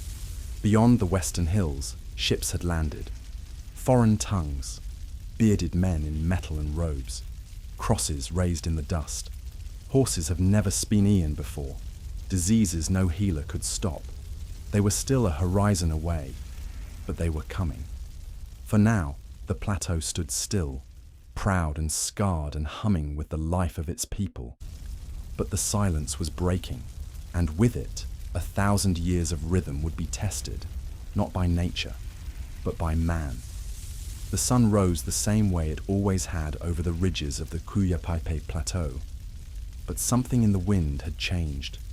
It carried a strange scent, not of cedar or sagebrush, but of muskets and incense, of sweat and horses. The elders called it a warning. The young didn't yet understand, but the land knew. The birds flew lower, the deer vanished sooner, and in the distance, strange figures began to move through the canyons. They wore wool robes and leather boots that crushed the soil. They carried books bound in animal skin and symbols no one understood. A man nailed to wood, bleeding under the sky. Behind them came soldiers, sunburned, steel-eyed, dragging carts of tools and rifles. They did not come to ask, they came to build. In the year 1769, the Spanish entered the lands of the Kumeyaay. They spoke of salvation, of souls in need of saving, of a God who would forgive if only the people would kneel. They offered beads, crosses, and promises. And behind those promises, chains. Mission San Diego de Alcalá was the first, a single outpost carved from stone and mud. But it was only the beginning. By the early 1790s, a lattice of missions stretched like a net across the coast and crept inland, each one a beacon of faith and control. The Kuyapaipe watched from the high country. At first, from a distance, curiosity clashed with caution. Some ventured down, drawn by trinkets and food. The padres smiled, offered sugar and cloth. They spoke softly, but their eyes were hard, and once inside the mission walls, many never returned. Conversion was not a conversation. The Kumeyaay, like so many others, were folded into a system they never asked for. First came the baptismo, a ritual that poured water over heads, stripped names, and marked the spirit. Children were renamed Maria, Juan, Francisco. Their native names, names born of wind and clan and stone, were declared unfit for heaven. Then came the work. The missions needed labor, to build, to farm, to survive. And so the baptized were conscripted, not as followers, but as fuel. Men dug irrigation ditches under the lash. Women wove cloth and ground wheat in silence. Children, barely walking, learned to bow before the cross before they learned to speak their own mother tongue. It was not salvation, it was survival, at a cost. The days were regimented by bells, not the natural rhythm of sun and moon, but a metallic tyranny that ruled over every task. One bell for prayer, one for work, one for punishment. Disease moved faster than the missionaries.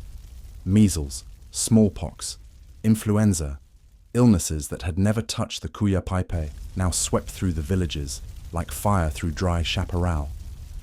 Entire families vanished in days. Elders, who once guided the people through droughts and raids, were struck down by invisible curses. And still the missions called it divine will. Father Pedro, one of the first Franciscans to reach the inland bands, kept a journal. In it, he wrote, "The savages resist instruction. but their souls are worthy of Christ. We must be firm as a shepherd with wild sheep. Wild sheep. That's what they saw.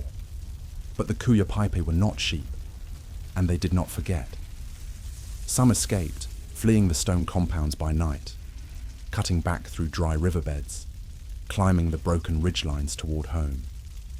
Others never entered at all, choosing hunger and isolation over spiritual conquest. Whispers of rebellion stirred in the canyon shadows. In 1775, the Kumeyaay rose. It began at night. Torches, arrows, cries in the old tongue.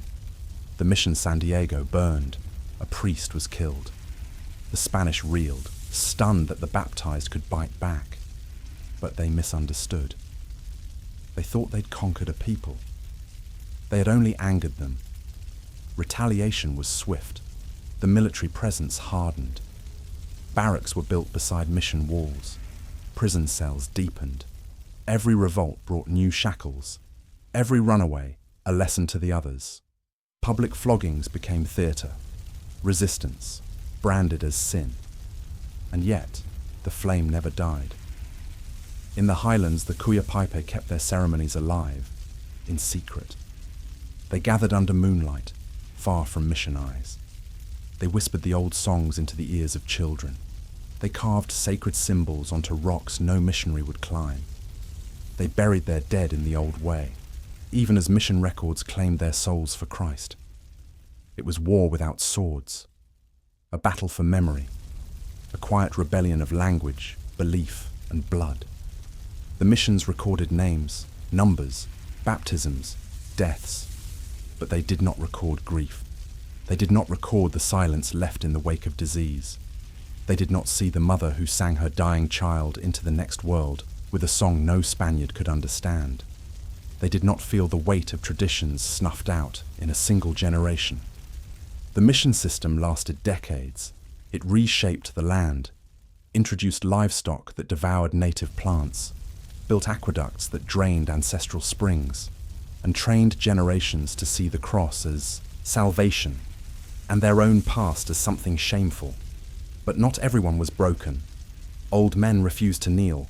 Women hid sacred bundles in clay jars, buried beneath the hearth. A young boy, taken as a servant, renamed Jose, escaped after 6 years, returned to the plateau, and became a Kusei.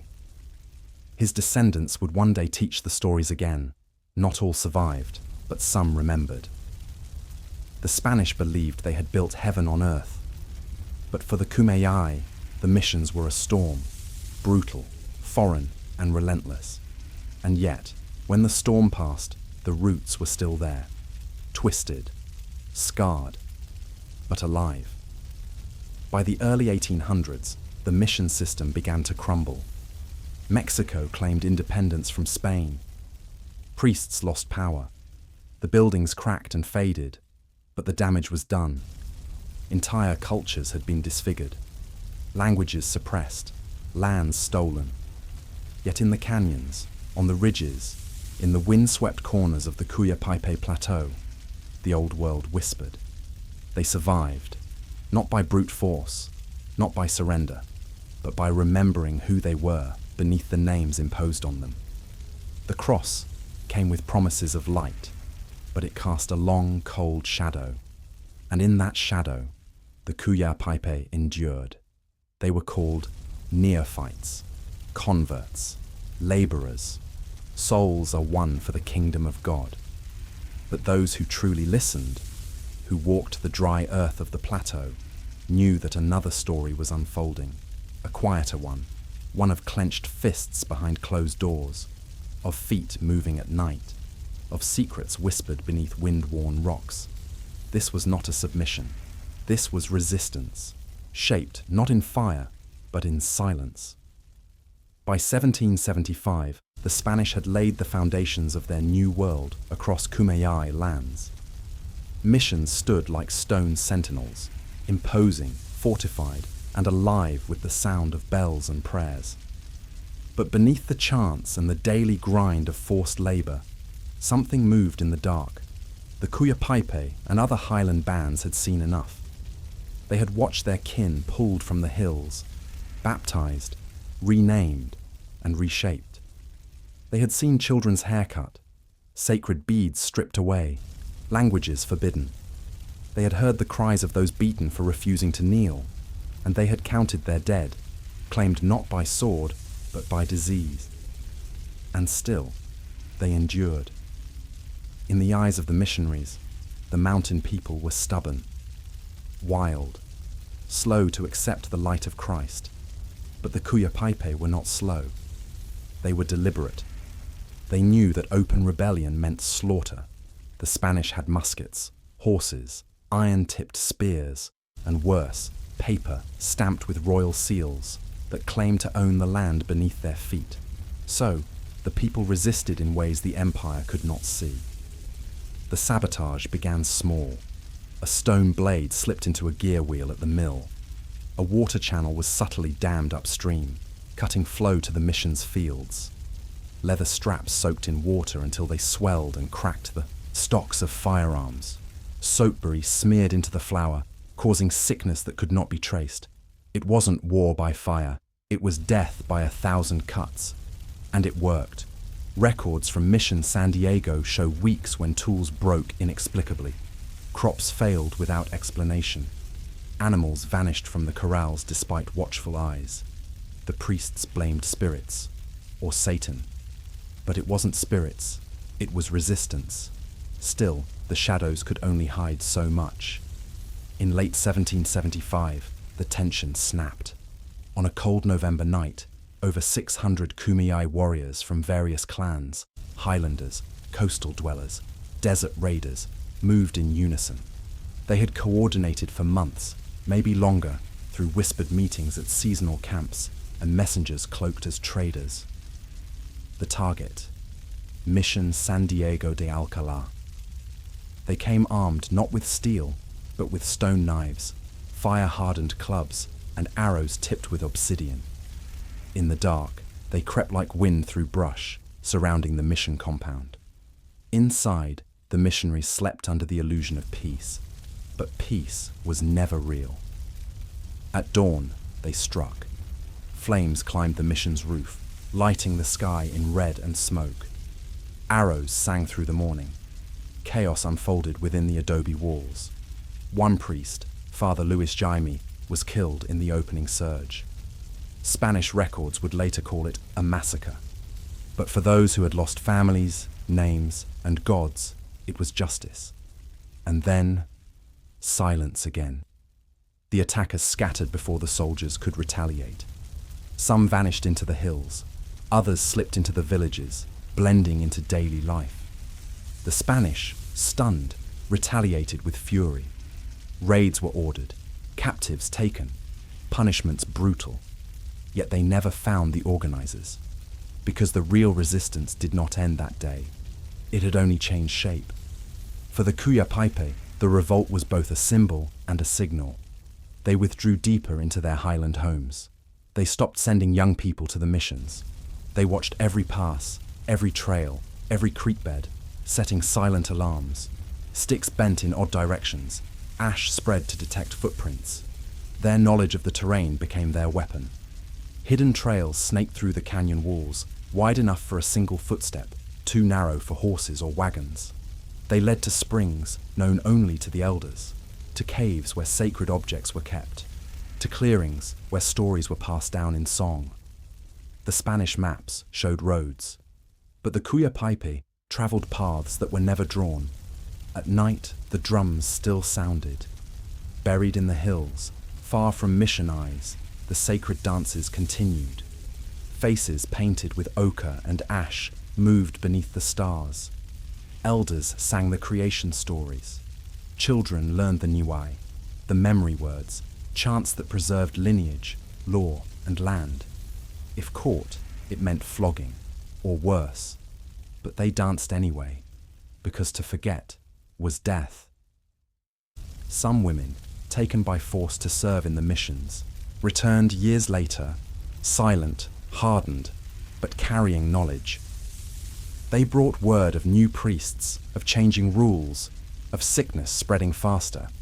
And sometimes they brought back small things, a rosary repurposed into a charm, a bit of cloth dyed with earth pigments, a crucifix buried at a crossroads to confuse the spirits of the missionaries. Symbolic defiance, sacred revenge. There were no generals, no banners, just breathe, memory, will.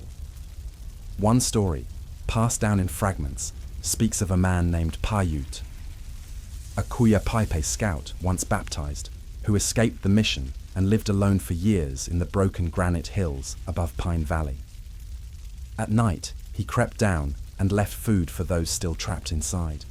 A smoked quail, a pouch of ground acorn, once a sharpened obsidian knife. The soldiers never saw him, but the people remembered. His legend grew, not for killing, but for saving.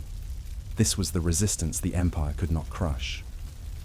Because it wasn't in weapon, it was in the soil, in the way hands shaped baskets using the old patterns, even if sold under Spanish names, in the way stories were told as fairy tales, even as they carried the full weight of tribal lore, in the way a young boy, sweeping the mission courtyard, would press his ear to the ground and listen for the rhythm of drums that had never stopped. The missions had stone walls, the empire had crosses and muskets, but the Kuya Paipe had memory, and memory outlives monuments. By the turn of the century, Spain's grip weakened. New governors arrived, policies shifted, but the core of the system, conversion by force, labor by decree, remained, and so did the defiance. Even as generations grew up under Spanish names, something in their eyes spoke older truths, the way they touched the earth, the way they listened to the wind, the way, when a missionary asked a question, they sometimes answered in silence. That silence was a song. Not all survived. Many names are lost. Many prayers were buried with the bones of those who dared to remember too loudly. But the Kuya Paipe endured, not as subjects of a mission, but as a people who bent but did not break, who hid their rebellion not in swords, but in stories, not in fire, but in footsteps no soldier could follow. The Spanish never understood it, but in the end, they didn't need to, because resistance was never meant for them. It was meant for those yet to come. So that when they looked back at stone ruins and worn church bells, they would not just see conquest, but courage, quiet, enduring, unbroken. By the time the missions crumbled, the scars they left behind still bled beneath the surface. The adobe walls decayed. The bells rusted, but the echoes of loss had not faded. The Kuya Paipe, like many highland bands, had survived Spanish rule not by surrender, but by retreat. Into the mountains, into memory, into silence. But silence would no longer be enough. The year was 1848.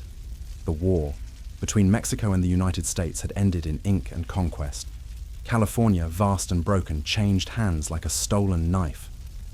And with it came a whisper that soon grew to a roar: oro, gold. At Sutter's Mill, a few flakes in a muddy stream changed the course of nations. Within months, the foothills thundered with the sound of axes, picks, and hope turned madness. From every corner of the continent and far beyond, white men poured in. Dreamers, desperate, criminals and capitalists. They came not for land, or peace, or belonging. They came to take. And as gold fever spread, so did death. The Kuya Paipe Plateau, once remote, was no longer beyond reach. Paths once hidden by pine and fog were trampled under boot and wheel. Rivers, sacred to the people, became sluice lines. Hunting trails turned into wagon ruts. And with every settler that passed, a new kind of violence followed. Not from priests with crosses, but from men with rifles and laws written in foreign tongues. The American flag now flew over Alta California, but for the native peoples, it brought no freedom. It brought extermination, disguised as progress. In 1850, California was admitted to the Union as a free state, but freedom was not meant for all. That same year, the California legislature passed the Act for the Government and Protection of Indians. It was neither. The law allowed white settlers to arrest native people on vague charges, often for loitering or vagrancy. They could be leased out as labor. Children could be seized and indentured until adulthood. It was slavery by another name, and it was legal. But even that wasn't enough. Militias formed. Some were paid by towns, others by counties. They rode into villages with torch and lead. They called it pacification, clearing land, making way. The state reimbursed them with public funds. $5 for every scalp, 10 for a child. They called them bounties. It was genocide, made into paperwork. The Kuyapaipe watched this new invasion unfold from the ridgelines. They saw the valleys turn to smoke. They saw the bones of other bands, once neighbors, now scattered across the sagebrush. And they knew, if they did not disappear by choice, they would disappear by force. So, they did what they had always done. They moved. They abandoned the low trails, the old winter camps, the gathering groves. Families splintered, retreating deeper into the rock-strewn canyons, where even horses struggled to pass. Shelters were built behind falls of scree and stone. Cooking fires were buried, the smoke dampened with wet moss and pine. Silence became armor. Water was everything. But it was also a death trap. The best springs were now claimed by ranchers or poisoned by mining runoff. Mercury, used to separate gold from silt, bled into the creeks. The deer drank it. So did the people. Some fell sick.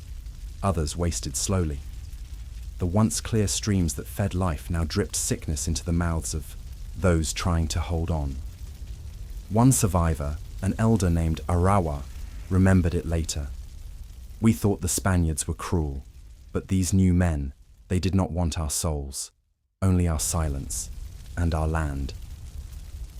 Even speaking the old language became a risk. Traders, now emboldened with federal contracts, offered sugar and calico in exchange for information. Which families lived where? Which trails were still passable? Who still practiced the ceremonies? Some Kuyapaipe tried to pass as Mexican laborers.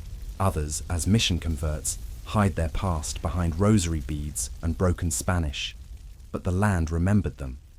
And so did the men who wanted it. The gold rush wasn't just about the miners. It brought settlers hungry for pasture, timber, and territory. Squatters marked land with stakes and threats. Entire villages were razed to make room for cattle. Old grinding stones, used for generations to prepare acorn flour, were shattered and buried under fence posts. The trees themselves groaned under axes. Oak groves were cleared to build homesteads. Sycamores felled to make way for roads. With every fallen tree, a piece of memory disappeared.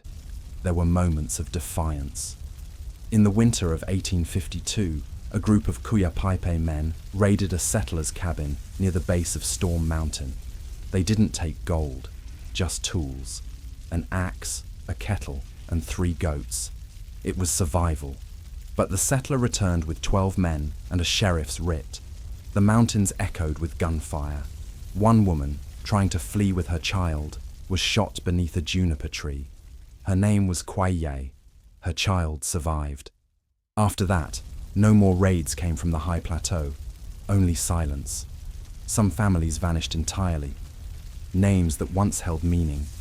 Rattlesnake Clan, Cedar Lodge, now only echo on the wind. Others found fragile shelter in forgotten corners.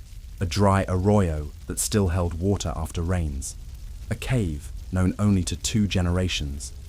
They mapped the land again, not by ownership, but by survival. Where the wild onion still grew, where the miners wouldn't look, where a child could be born in peace. And through it all they remembered. They passed stories by firelight. They showed children how to twist rabbit snares from agave fibers, how to read the stars, not for myth, but for escape, how to listen to the calls of owls and coyotes for signs of other travelers, friend or foe. Even in hiding they taught, because forgetting was the last death. One boy, named Hamai, was born in a hidden canyon in 1858. His mother had lost 3 children before him, one to disease, 2 to bullets. She buried their bones in a stone ring and never returned to that place. But she taught Hamai to carve with obsidian, to listen when the land went quiet, to ran when he heard the wrong kind of silence. He lived to see the 20th century. As the gold rush waned, the damage remained. The rivers no longer ran clear. The trails were no longer safe. The land, the sacred, sustaining land, was no longer theirs. But still, they endured. The Kuyapaipi, battered and buried by law, violence and silence, were never erased. They existed not in records or deeds, but in footsteps, in campfire smoke, in the hands that still knew how to make fire from stone and friction.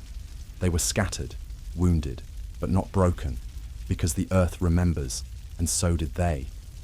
In the dry folds of the Laguna Mountains, where shadows move more slowly and the wind whispers to the stones, the Kayapaipe lived between worlds, not vanished, not conquered, but hidden. This was not the hiding of cowards. It was the hiding of those who remembered too much, who had seen too much, who refused to forget. Their homes had been burned, their trails stolen, their names scraped from paper, but their souls remained rooted to the earth. And so, in canyons without names and groves untouched by axes, they carried on the old ways, in silence, in ceremony, in shadows. It was a world without comfort. Winters bit hard in the high country. Snow came in gusts, coating the stone shelters in white silence. Summers brought drought and dust, cracking the very skin of the land. But the Kuyapaipe knew how to read the desert, knew where to press a stick into the earth and feel for hidden water, knew that after the third full moon, the wild onions would bloom, that a cholla cactus could be food, if handled right, that a bird's sudden silence meant danger close by. Their shelters weren't permanent. They couldn't be. A single chimney, a visible roofline. That was enough for a bounty hunter, a ranger, a surveyor to find them. So they built with care, and with the lessons passed down from grandmothers and great-uncles. Willow frames, low to the ground, covered in earth and bark, no smoke by day. Fires lit only at night, when the wind was thick enough to carry the scent away. The children were taught early to move without leaving prints, to step in dry creek beds, to brush branches behind them, to listen to the crunch of gravel beneath different boots. Spanish boots were heavy, American ones quicker. Both meant danger. There was no school, no church, no clock, but there was learning. In a dry alcove carved by time, an old woman named Sine taught the names of plants to her niece. Not in Spanish, not in English, but in the language of the Kumeyaay, soft, fluid, and strong. She spoke of epili, the sweet root that cured stomach sickness, of nopal, to drink when the heat thinned the blood, of shapu, the sacred black oak, whose acorns carried the spirit of endurance. Every name was a gift, a resistance, a seed planted in the mind of a child who would someday pass it on. And there were the stories. At night, when the sky burned with stars and the wind shifted over the ridge, they told them, not as entertainment, but as breath. Stories of the first people, of the trickster Tuchaip, who shaped the mountains with his laughter and the rivers with his tears, of the animals who spoke in dreams, of the old ones who could walk between this world and the next. Stories not written on paper, but held in memory, repeated exactly, word for word, because forgetting even one phrase was to lose a piece of who they were. Some say a man named Luya walked alone through the desert for 10 days, carrying only a water gourd, a bone awl, and a song. He returned with 4 new words for wind. Words no missionary had ever heard. No map had ever been recorded. But the children learned them, whispered them to the yucca plants, hid them in the bark of dying trees. There were no drums anymore, too loud. So they tapped rhythms with fingers on stone. No flutes, too risky. So they whistled softly with leaves. Songs became breaths, woven into daily tasks. a lullaby while grinding an acorn, a morning chant while weaving a net. Music lived in motion, hidden in plain sight. Foraging became sacred. The women walked the desert like dancers, eyes sharp to the ground. They harvested mesquite pods and pounded them into flour with stone mortars buried beneath dry shrubs. They boiled prickly pear pads 3 times to strip the bitterness, then roasted them over coals. Every seed, every stalk, every bee's hum was part of an invisible thread, a memory net. You didn't eat without knowing the name of what you ate. To eat without knowing was to lose the world. Hunting was a risk. Always risk. White settlers claimed every deer, every rabbit as their own. If you were caught with a bow, it was theft. With a rifle, it was trespassing. So the Cuyapaipe made throwing sticks again, shaped from manzanita wood, balanced by touch. A clean strike meant meat. A missed one meant days without food. Still, they hunted, quietly, always moving. One boy, Tanep, just 12 winters old, brought down a jackrabbit in a dry wash, using only a snare woven from split agave. He brought it back to camp in his arms like treasure. That night, the elders didn't speak. They just fed him the first piece, the liver, with hands that shook from quiet pride. There were losses too. Always losses. A woman died giving birth. The child lived and was named Sul, meaning shadow of mourning, a name for one born between grief and hope. An elder passed in the spring rains. They could not bury her with ceremony, but they laid her in a crevice facing east, the direction of the rising sun, with her grinding stone and a shell rattle hidden beside her ribs. No one would find her, but the land would remember. Some families were found, rounded up, sent to reservations or beaten for speaking the old tongue. Some children were taken, renamed, redressed, and reshaped in government schools far from the plateau. And yet, even among those taken, some held the fire, hid it deep inside, waited. One girl, 12 years old, was taught English in a boarding school. But at night, she traced the curves of her old words in the dirt beneath her. Bunk. She never spoke them out loud, but she never forgot them either. By the 1870s, the state began to forget the Cuyapaipe altogether. They weren't seen as enemies anymore, just relics, ghosts. But that forgetting became protection. In being ignored, they found room to survive. Elders lived longer. The trails grew over. The children began to speak freely, at least at night. The acorn dances returned, quietly. Just 2 or 3 families. No drums, but feet stomping soft rhythms into dry earth. One old man, Pawa, blind in one eye and too thin to hunt, spent his last years teaching the stars. He knew everyone, the coyote's tail, the rattlesnake's path, the hunter's eye. At night, he'd lie on the warm rock and trace constellations with his hand. Even when the land is taken, he told his granddaughter, the sky is still ours. The Cuyapaipe survived in those hidden years not through force, but through devotion, to memory, to each other, to the land. They could not live as they once had, openly, freely, without fear, but they lived, in defiance of erasure, in sacred secrecy, in hushed courage. The world around them changed. The railroads came, towns grew. The United States filled in its maps and congratulated itself on a continent conquered. But in one narrow canyon, a boy knelt beside a pool of spring water, washing mesquite flour from his hands, and whispered a prayer his people had spoken for 500 years. No one heard it but the wind, and that was enough. By the final years of the 19th century, the wilderness no longer whispered safety. The old hiding places had become harder to reach and harder still to live in. The soil was thinning, the springs vanishing, the game all but gone. What hadn't been taken by settlers had been carved away by time, by hunger, by policy. Still, the Cuyapaipe endured, scattered, scarred, and silent. But silence was not enough anymore.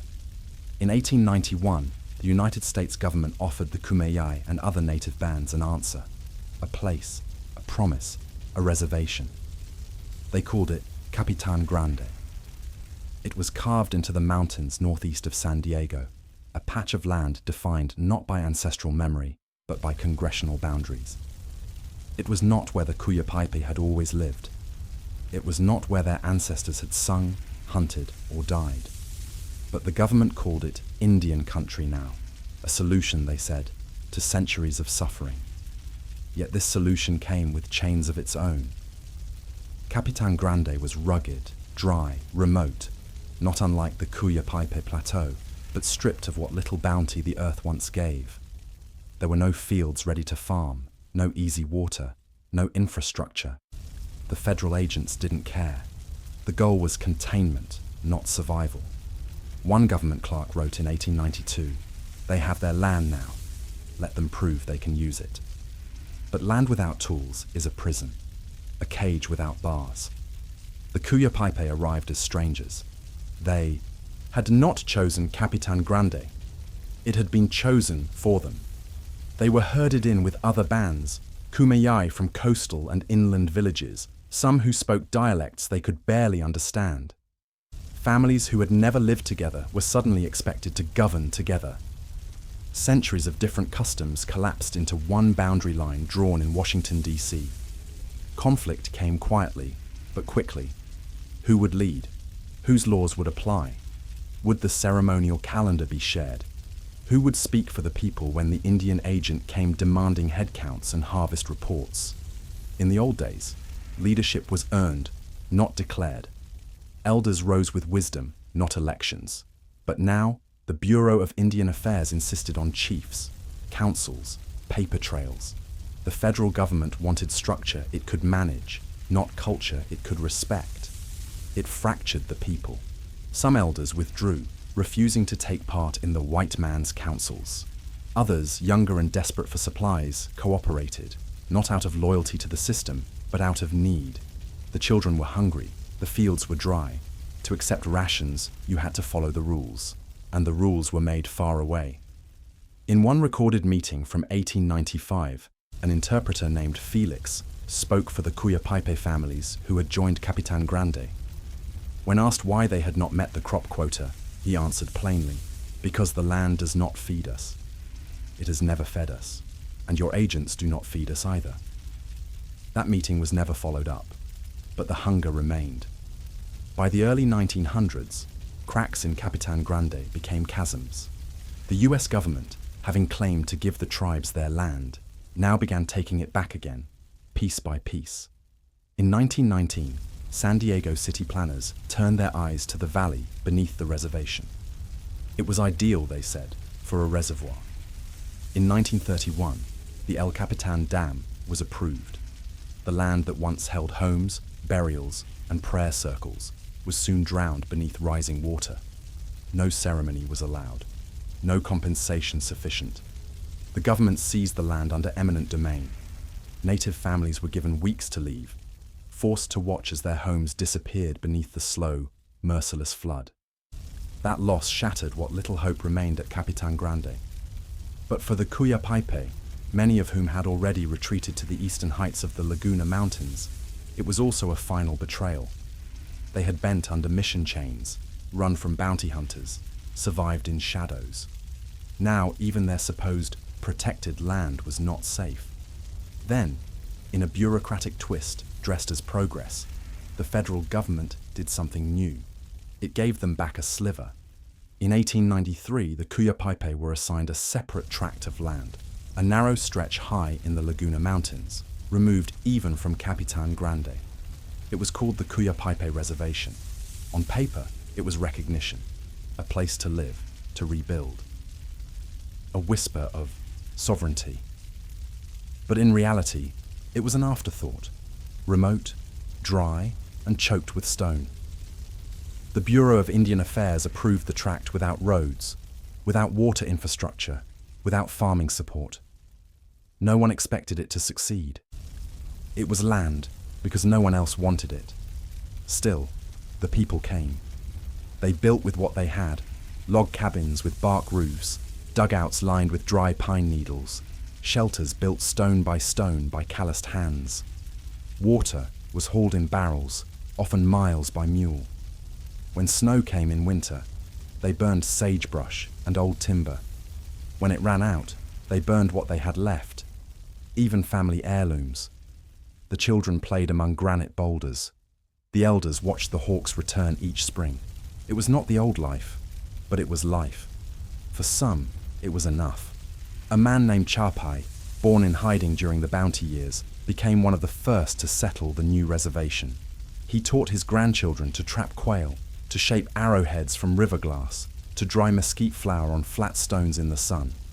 He never learned to write, but he remembered every trail from the canyon's edge to the last spring that still ran clean.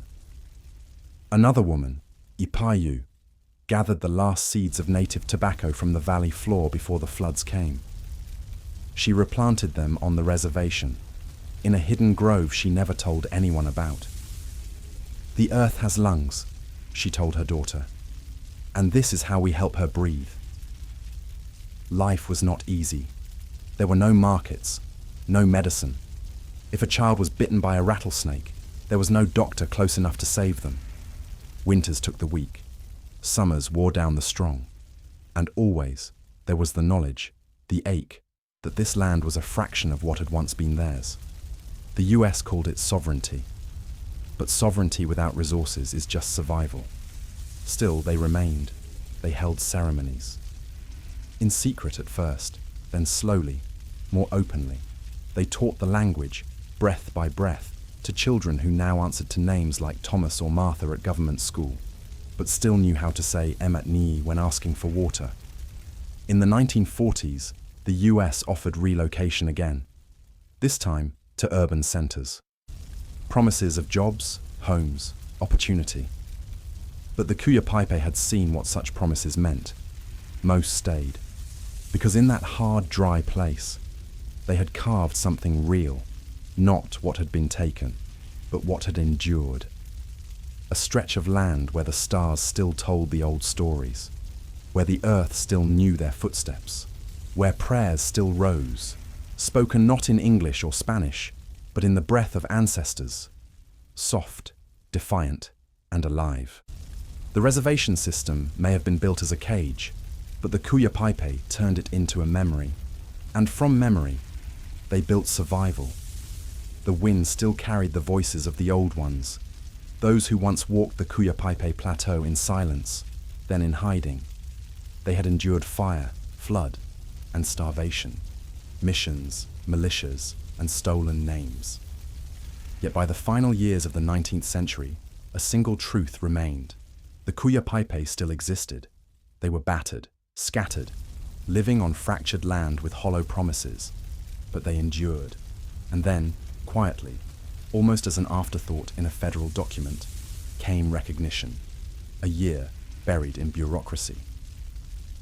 That spring, the United States government listed the Kuyapaipe Band of Mission Indians among the tribes eligible to receive land under the Mission Lands Act. It was not a declaration of sovereignty. It was not an apology. It was a clerical gesture, a box checked. But for a people nearly erased, it was something more. It was proof that they had not vanished. And with that thin thread of legal identity, the Kuyapaipe began the next fight, one not waged with bows or hiding places, but with paper, with policy, with the exhausting daily battle of staying visible in a system designed to forget them. The Bureau of Indian Affairs, the BIA, became both gatekeeper and adversary. The BIA controlled every inch of land, every road built, every dollar spent. For most of the 20th century, tribal governments were subject to BIA approval for even basic decisions. If you wanted a well dug, you needed permission. If you wanted to hold a vote, you needed oversight. Self-governance was a word, not a reality. The Kuyapaipe faced these constraints with quiet fury. On their small reservation in the Laguna Mountains, families survived, not through federal help, but despite its absence. Still, the BIA expected progress.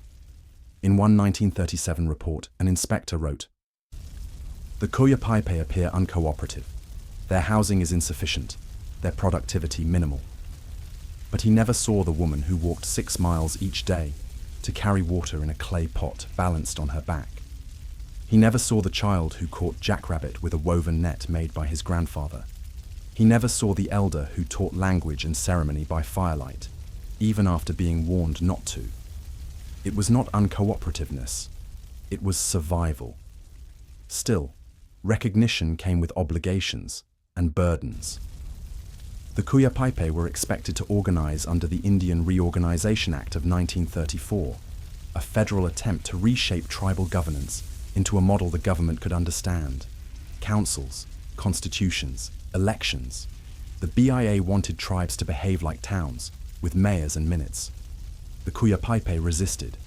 They debated, and then they adapted. In 1975, under increasing pressure to formalize their leadership structure or risk losing access to federal aid, the tribe drafted and ratified a constitution. It was not perfect, but it was theirs, written by people who remembered drought, remembered starvation, remembered what it meant to have nothing. With that constitution, a new generation stepped forward.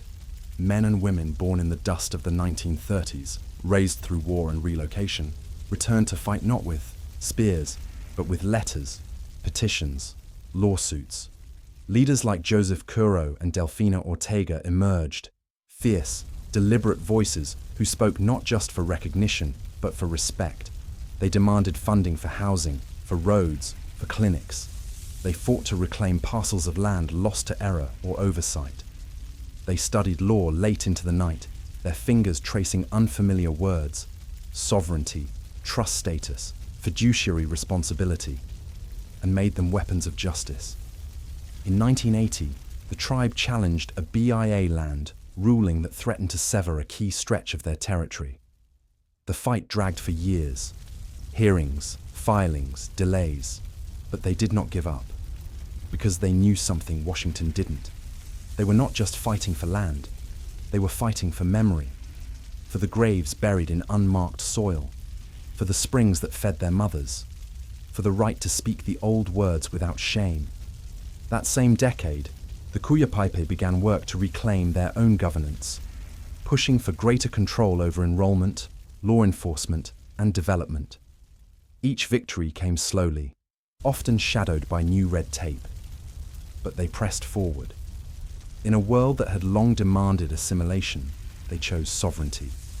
And yet, even as legal battles raged, the daily grind of survival never stopped.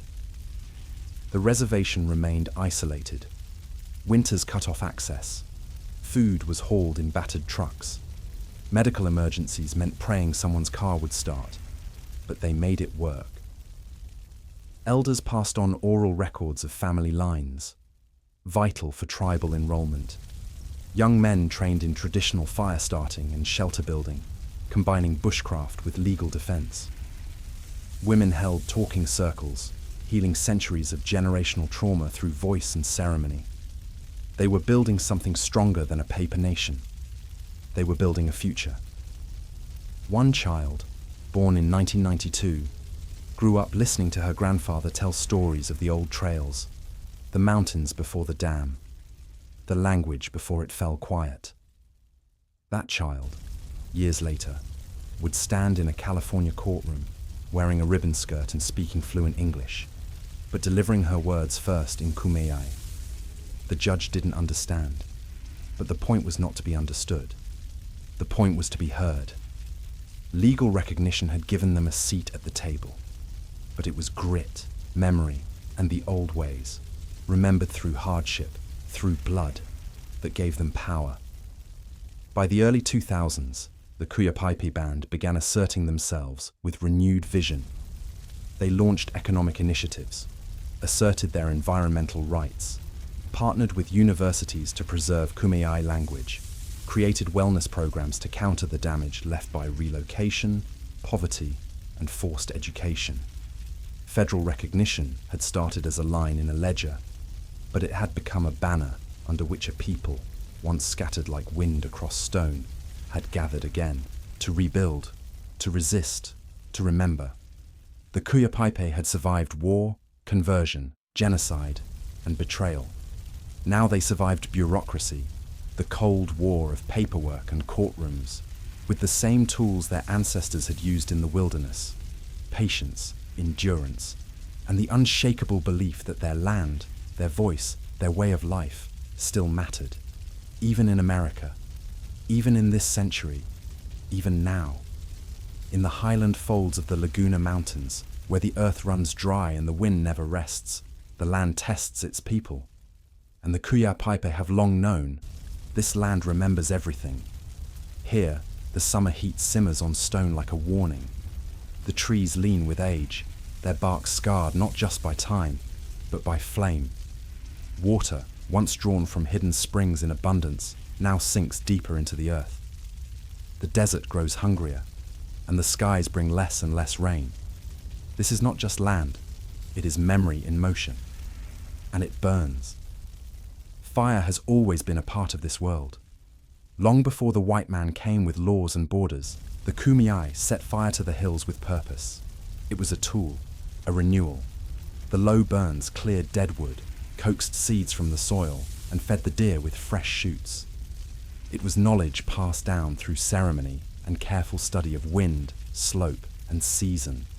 But over time, that balance was broken. In the 20th century, state policies banned cultural burns.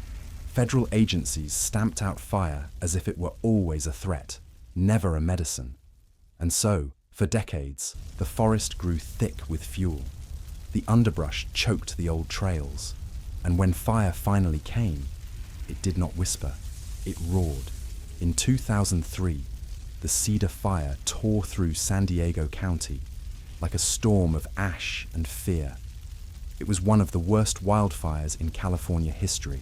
The flames leapt ridges, swallowed entire canyons, and came within striking distance of the Kuyapaipe Reservation.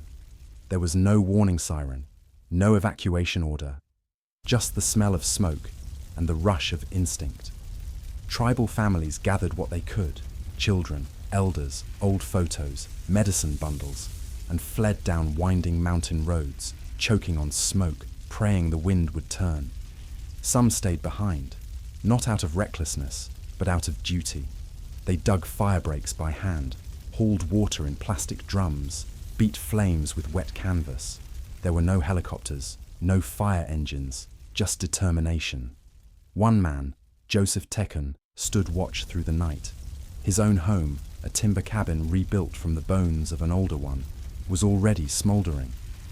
But he stayed to protect the tribal hall, a single-story structure that held not just documents and supplies, but the recorded voices of the elders, stored in old cassette tapes in a shoebox behind the altar. He refused to let them burn, and they didn't. The fire passed. The sky turned from red to grey. What remained was not silence, but resolve. In the aftermath, the tribe did not wait for state aid. That came too late, or not at all. They returned with shovels, seeds, and prayer. The charred landscape was a wound, yes, but it was also a beginning. The Kuyapaipe began to reclaim their traditional fire knowledge, not just in stories, but in practice. They partnered with ecologists and wildfire scientists, not to be taught, but to teach. Together, they designed cultural burn programs, lighting small, deliberate fires under the full supervision of the wind and the moon. It was not a performance. It was a memory restored, and the land responded. Pine saplings sprouted where nothing had grown in decades. Elderberries returned to the creek beds, and in places where sacred white sage had disappeared, it began to bloom again. But fire was only half the battle. Water, or the lack of it, became the deeper threat. The Kuyapaipe Reservation, perched on high stony ridges, has always lived at the edge of thirst. Springs that once ran clear and year-round have begun to falter.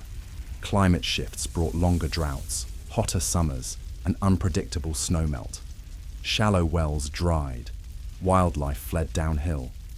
Some years, there were just 3 working taps for the entire community. State agencies offered no long-term solution.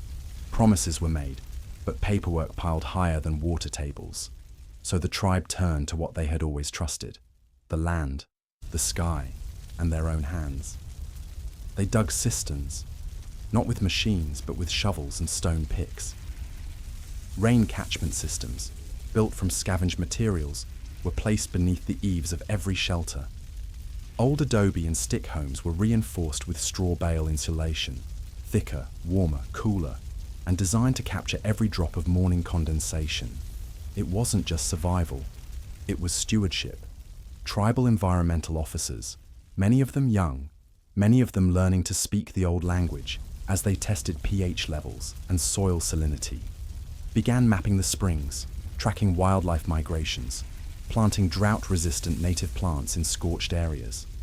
One young woman, Lena, studied botany at a state college, but returned each summer to the reservation. Her grandmother taught her how to prepare shiyu, the sacred desert tea, from dried yerba mansa. Her job, officially, was restoration ecology, but she called it remembrance work. Each plant she reintroduced, from manzanita to wild tobacco, had a name and a memory. Some had not grown on the Kuyapaipe land since her grandmother's youth. But slowly, with care, they returned. The tribe built not just greenhouses, but learning shelters, half open to the sky, where children were taught how to graft wild rootstocks, how to track the clouds, how to predict wind shifts by the way birds moved at dusk. One boy, no older than 10, could identify a storm by the scent in the air. "It smells like the rocks are waking up," he said. And he was right. Even as the state declared drought emergencies, the Kuyapaipe cultivated small gardens fed by drip irrigation from cisterns. They grew beans, squash, and corn, the three sisters.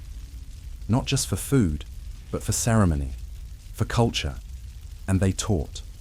Every fourth Saturday, elders sat in the circle near the tribal hall and told stories of droughts before, of years when water was carried by gourd across miles, and how even then, not a single child went without. "We are not afraid of dry seasons," one elder said. "We carry the rain in our bones." That strength was tested again in 2017, when a late summer lightning storm ignited a fire in the northern ridge. The blaze spread fast, and state crews were slow to respond. But this time, the tribe was ready. They had fire crews trained, fire breaks cut, a stockpile of flame-retardant blankets, and emergency caches of food and water. They'd learned not to wait. They held the line. Not every tree was saved. Not every home remained untouched. But the fire didn't win. And when it passed, the people walked the land again, barefoot, listening for the quiet breathing of roots beneath ash. The Kuyapaipe do not see themselves as victims of nature. They are its keepers and its kin. For them, the wind that scorches also sings. The rain that hides still returns. The fire that devours also prepares. And in that harsh, unforgiving world, where state policy fails and the land demands much, they find not despair, but identity. A people of fire, a people of drought, a people who remember, and who refuse to forget what it takes to live on a land that burns, then blooms. Before the missions came, before the rifles and the fire, before maps were drawn and names rewritten, there was a song, not recorded, not written, but sung, softly into the wind, loudly into the circle, in rhythm with the cracking of mesquite, in step with the shuffle of feet in dust. It was not entertainment. It was not a performance. It was remembering. The Kuyapaipe people, like their Kumeyaay kin, did not separate language from life. To speak was to survive. To name the wind correctly meant you could predict its turn before a fire came. To call a plant by its true name meant you knew how to heal with it. Words were not just tools. They were sacred bearings, stars in the oral sky. But conquest does not begin with chains. It begins with silence. First, the missionaries told them their words were heathen. Then the boarding schools told their children to forget them. And when the children came home, they were punished again, this time by shame, One elder remembered his own grandmother refusing to speak Kumeyaay in front of visitors. "They'll think we're nothing," she whispered once, eyes on the floor. But language does not die easily. It retreats, waits. Like seeds beneath hard earth, it endures drought. And one day, when the time is right, it begins to rise again. On the Kuyapaipe reservation, that moment came in fragments, a phrase remembered during grinding acorns, a prayer mumbled in sleep, a song hummed without words while mending a basket. And then, one day, the youth began to ask, "What does that mean?" At first, the elders hesitated. They had grown up in an era when speaking their mother tongue meant risk or ridicule. But something in the eyes of the children gave them courage, and they began to teach again. Not in classrooms, in kitchens, at fire circles, on long walks through the sage and pine. They began with greetings, then names for animals, plants, directions. But each word came with more, a memory, a gesture, a rhythm, because the Kumeyaay language isn't just spoken, it's lived. The Kuyapaipe partnered with neighboring bands, pooling resources to develop language materials. In 2007, a tribal linguist named Ella Tavaya helped launch an Ipai language immersion workshop. She had spent years recording elders, some of whom had never written a word, preserving vowel shifts, breathing patterns, and oral cadences on digital recorders. "I don't want a textbook," she said once. "I want a voice." Today, her voice, and theirs, plays on loop in the tribal hall each morning. Children gather to practice greetings, chant old counting songs, and name the birds perched outside the window. One boy, no older than 6, once corrected a ranger on the trail. "That's not a hawk," he said. "That's a quelkwax." The ranger didn't argue. Language returned first. Then came the songs, not the ones passed around in museum pamphlets, the real ones, the bird songs, melodic, repetitive, flowing from throat to earth like water returning to a canyon floor. They tell stories of migration, of struggle, of stars and ancestors who walk just beyond the veil. Each song is part of a vast oral map, passed down not by writing but by listening, and each one must be sung in a certain way, with care, with breath, with heart. One elder, Thomas Matai, had learned only 3 bird songs from his uncle before the man died. He carried them alone for 20 years, afraid no one else would care. Then one spring, a young man, his grandson, asked if he could learn. They sat together, night after night, under the open sky. The boy listened, repeated, stumbled, and then, one night, he got it right. Thomas wept, because the song had survived. The Kuyapaipe began holding public singing nights, not for outsiders, but for themselves. At first, only a few came, but word spread, and soon the circle grew. Women brought baskets filled with acorn bread and dried fruit. Children danced. Elders tapped their walking sticks in time. The drum returned too, low, steady, and deep as the heartbeat of the land. Made from elk hide stretched tight over cedar. Each strike a reminder, we are still here. Ceremonies once hidden in shadow were brought back into the open. The salt song, the mourning, dance. The naming ceremony, where newborns were given ancestral names whispered in both worlds. One to live by, one to be remembered by. Dancers wore regalia sewn by hand, using shells passed down through generations. Some traded hundreds of years ago along the old coastal routes. Instruments returned. Gourd rattles filled with stones from sacred rivers, clapper sticks made of elderberry, flutes carved from river cane, and with them came the stories. Some were spoken, others danced. All were true. One such story told of a hummingbird who stole fire from the gods to give warmth to the first people. Another, of a woman who turned to stone to guard a spring during a time of great drought. These weren't just fables. They were lessons about generosity, about sacrifice, about protecting the sacred even in silence. Today these stories are archived not only in memory, but in digital vaults, part of a growing effort by the Kuyapaipai to preserve and protect their cultural voice. But no recording, no file, no grant-funded archive can replace the live telling. Because memory lives in the breath, and when the old words are spoken aloud, the air itself listens. A young woman named Senya now leads weekly language sessions for toddlers. She wears earrings shaped like the sun, speaks softly but with fire. They tried to take our land, she says. Then they tried to take our voice. But they forgot. Voice is rooted in the bones. And the bones remember. On a hill not far from the tribal center, there is a circle of stones, old, uneven, some blackened by time. It is not marked. There is no plaque.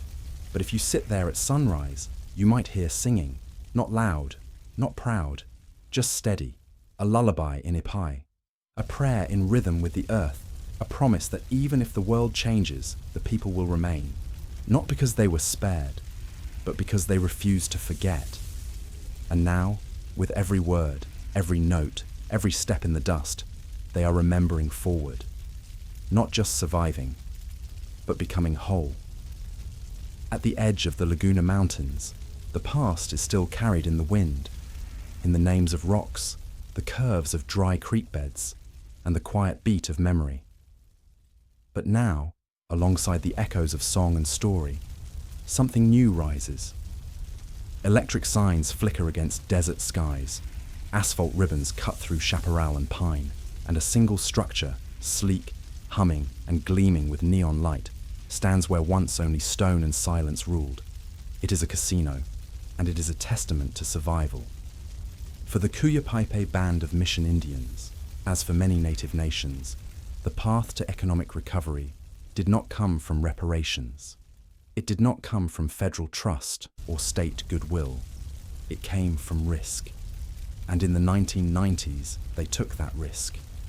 Tribal gaming, born of a landmark 1987 Supreme Court decision, gave sovereign native nations the legal right to operate gaming facilities on reservation land.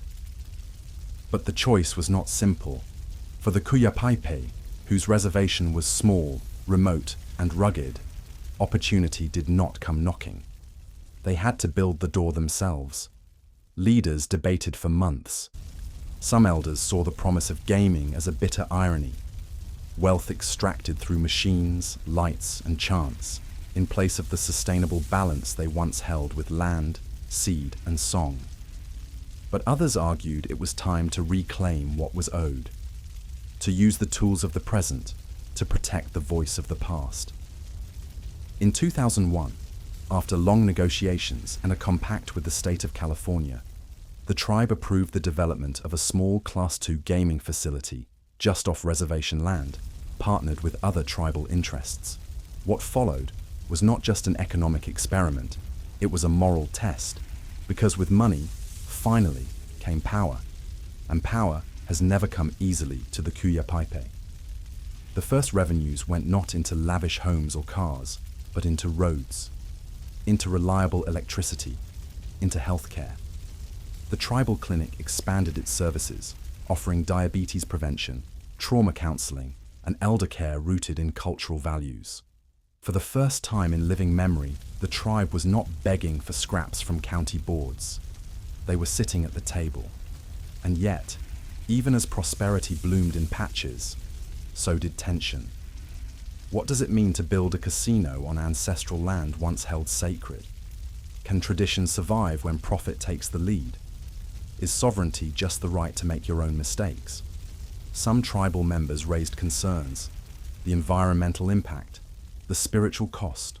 Would younger generations come to value only what could be counted in dollars? But the council listened, adjusted, and insisted on balance. In 2008, they established a cultural oversight board. Elders, youth, and traditionalists tasked with reviewing all development plans through the lens of heritage. No project would move forward without their voice. At their urging, portions of the casino's revenue were redirected to language programs, cultural preservation, and land conservation. A full 20% of annual profits now support community wellness, including traditional healing initiatives and youth mentorship. One tribal chairperson, Maria Takash, once stood before a state panel and said, "We do not sell our soul to survive. We use what was denied to us to heal what was wounded." She meant it. With increased political clout came new battles: water rights, land easements, cultural protections. Tribal lawyers, many of them Kuya Paipe descendants who had once studied by candlelight, now represented the nation in Sacramento and Washington. But not every fight was about policy. One heated tribal meeting in 2013 erupted over a proposed expansion of the casino. More machines, more parking, more exposure. An elder stood and raised a worn eagle feather. "Will we build so high we forget the mountain?" she asked. The room fell quiet. The expansion was shelved. Not cancelled, delayed, adjusted. A smaller solar-powered annex was built instead, shaped to follow the natural contours of the land, designed by Kuya Paipe architects, painted in earth tones, bordered by native plants, yucca, sage, elderberry. A compromise between growth and grounding. And in that moment, the tribe proved something rare. That wealth does not have to erase identity. It can, if carefully wielded, restore it. At the annual gathering held each summer near the old stone circle, you'll still find dancers in shell regalia. Singers, not headliners. Stories, not slogans. And yet, parked nearby, are hybrid shuttle buses with the tribe's crest printed on their sides. Funded by casino revenue, built to serve elders who can no longer walk the hills they once ran through. The Kuya Paipe have not sold out. They've bought back in. Land once leased away is being reacquired, parcel by parcel. A historic canyon, long off limits due to bureaucratic entanglements, was repurchased in 2017, returned to tribal stewardship. Children now hike its trails, learning to track deer and identify native herbs. In the tribal school, funded in part by gaming income, fourth graders build models of acorn granaries, then calculate their volume using math. Old ways, new tools. Even the casino itself has become a space for more than chance. Cultural exhibits line the lobby. Language learning kiosks dot the halls. Visitors play blackjack beside murals of the stars, animals, and rivers that once guided the Kumeyaay through darkness. In a world that pushed for erasure, the tribe has reclaimed visibility. They are no longer surviving at the margins. They are leading, cautiously, deliberately, from the center of their own story. And still, the question remains, where do tradition and modernity meet? The answer for the Kuya Paipe is not written in contracts or profits. It is found in the daily choices made by those who remember what was lost and who refuse to let it slip again. A teenager working the casino's information desk wears a shell necklace gifted by his grandfather. Between shifts, he studies Kumeyaay verbs on his phone. He dreams not of escape, but of service, of returning home after college to teach. An elder rides the elevator, smiling slightly. "We prayed for a future," she says. "Now we are walking in it." And outside, the wind moves through pine and yucca. The lights flicker. And the land, patient, enduring, sacred, watches it all. Because even in steel and neon, the old spirit still breathes. And the Kuya Paipe, they are not just players in a modern world. They are the ones who reshaped the game.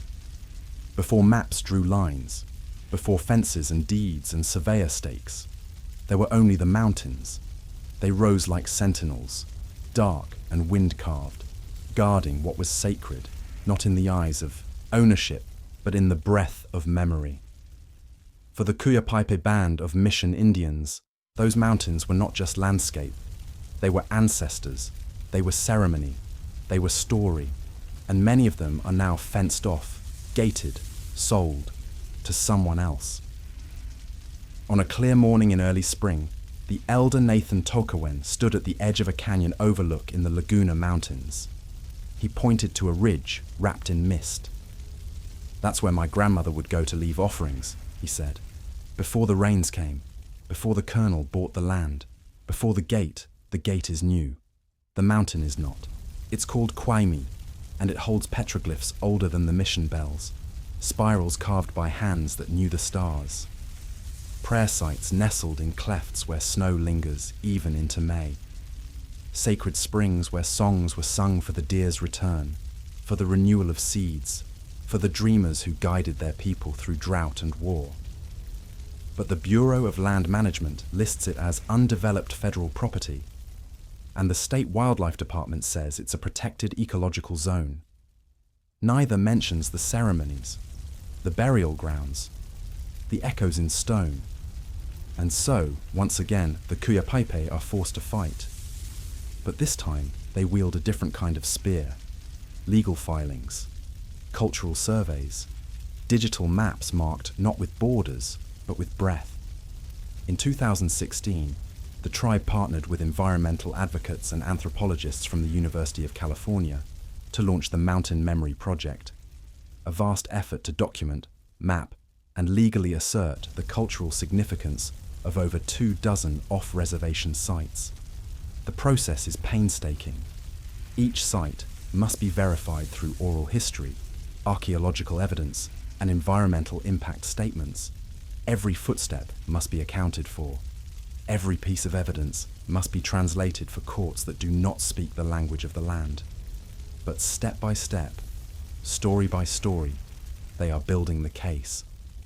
One of the first sites to be filed for protection was Willow Spring, nestled in a ravine where generations once gathered to collect water and sing the salt songs that mark the passage between life and death. The spring had been dry for years, blocked by development runoff and choked with invasive grasses. But the tribe sent crews to clear it, restored its flow, planted native sedge. And when the water rose again, clear, cold, miraculous, they sang once more. The application for historical status was submitted the next day. In the legal documents, it's called Cultural Resource 14A. To the Kuyapaipe, it's called Imi, the breath place. Not every battle ends in victory.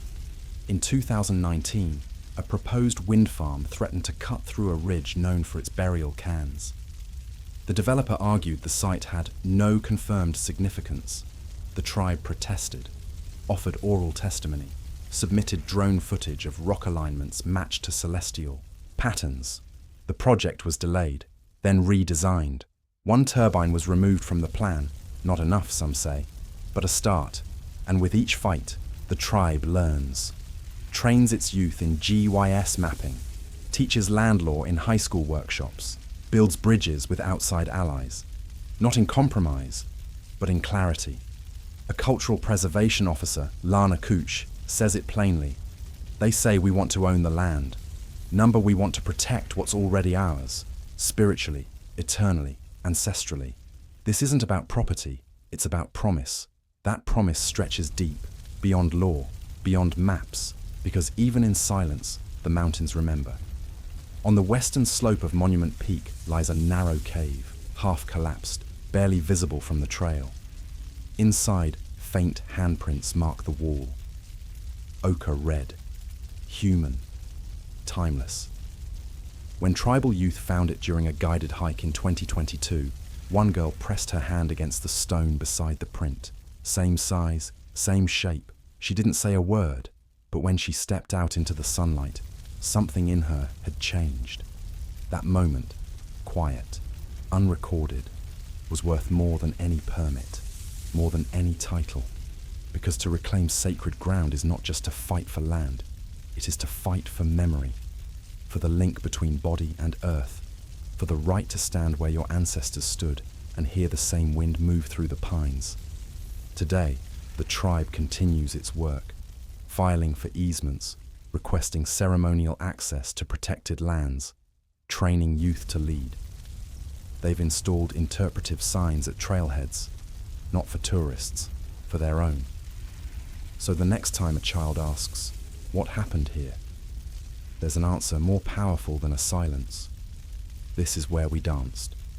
This is where we buried our elders. This is where we prayed before the harvest. And sometimes, in rare moments, they are granted access again.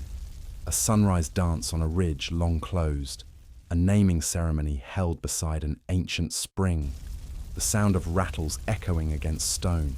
The ground holds memory, and the people, through blood and breath, still hold the key. Reclaiming the mountains is not just about sovereignty, it is about healing, for the land, and for those who still carry its name. The first light touches the eastern ridges of the Laguna Mountains. Pine shadows stretch long across the land. A hawk rises on morning thermals, circling above the dusted trails where elders once walked barefoot, where hunters once whispered to the deer, and where children, even now, gather sage with hands taught by memory. And there, between the sacred and the scarred, the Kuya Paipe stand, not as ghosts, not as relics, but as fire. Centuries of colonization could not silence them. Missions tried to baptize away their roots. Militias tried to erase their names from the soil. Policies, courts, boundaries, and borders, all wielded like blades, tried to cut them from the earth. But like acorns buried deep in the winter ground, they waited, quiet, enduring. And when the rains came, they rose. Listen closely to the wind through the canyon junipers, and you'll hear it. Not words, but something older. A presence, a knowing. The sound of a people still breathing beneath the skin of the land. Their story is not one chapter, not one trauma, not one generation's pain. It is thousands of mornings like this one, where smoke from a small fire curls into blue sky, where a grandmother braids her granddaughter's hair before a naming ceremony, and where drums beat in rhythm with the heartbeat of a people who never left. We are still here. That phrase, short, defiant, sacred, carries every scar and every survival. In a council house shaped from timber and stone, tribal chairwoman Alina Weemat speaks before a circle of elders and youth. Her voice doesn't rise, it deepens. Each word anchored in centuries of soil and sacrifice. They tried to make us forget who we were, she says. Tried to write our stories without our names. But this land remembers, and so do we. Behind her, archival photos line the walls, black and white portraits of children in boarding school uniforms, of ancestors holding baskets, of families standing barefoot outside adobe homes under the crush of empire. Between them, a new photo, full color. A young boy dressed in regalia singing the old songs into a microphone. This is not history. This is presence. Across the reservation, that presence has form. In the language class where Ipai words are spoken again, haltingly at first, then with strength. In the clinic, where traditional healers work alongside modern medicine. In the dance circle, where sweat mixes with dust and the old rhythm thunders back to life. And in the eyes of a teenage girl carving symbols into yucca stalks, learning what her grandmother called talking wood. She doesn't need to say she's proud. You can see it in the stillness of her hands. Once, the world tried to turn away from the Kuya Paipe, tried to make them small, invisible, folded into footnotes. But now, through lawsuits, through storytelling, through ceremony, they forced that world to turn back, to look, to see. At Willow Spring, where offerings are left beneath the sycamores, a song rises, not loud, not forced, just steady, a thread tying present to past, memory to earth. An elder places his hand on a child's shoulder. No words, just presence, just belonging. That's how nations are built, not through conquest, but through continuity. Even in suffering, the Kuya Paipe never surrendered their core. They adjusted, survived, hid their prayers when they had to, sang them aloud when they could. They became lawyers, teachers, artists, and activists, without ever ceasing to be caretakers of the mountain, of the wind, of the songs. In the tribal archives, Eyaichi's faded letter sits beneath glass, a missionary's report from 1792. In it, he writes, "These people are stubborn. They cling to their old ways despite every attempt." He meant it as condemnation. Now, it reads like prophecy, because clinging to the old ways is how the Kuyapaipai live on, through generations of quiet resistance, through seeds planted and languages revived, through the long, slow work of remembering what was almost stolen. The sun rises higher now, gilding the stone. Drone footage sweeps across the reservation, over the winding trails, over children playing beside a stream once declared unfit by government reports, now flowing clean and free. You see it all from the sky, the scars of history and the beauty reborn. A smokehouse rebuilt with cedar beams, a classroom filled with native plant seedlings, a grandmother's hands shelling acorns the way her ancestors did before the world changed. This is not just survival, it's resurgence, it's sovereignty, not as law, but as life. And as the screen fades to dusk and the drums return, you hear the final words, spoken not by a narrator, but by an elder whose voice trembles, not with age, but with strength earned through fire. We were never conquered, only buried, and now we rise.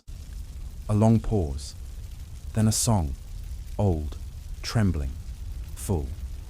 It's the sound of land and blood and future, of stories once whispered in fear, now sung with thunder, of a people who have returned, not from exile, but from silence.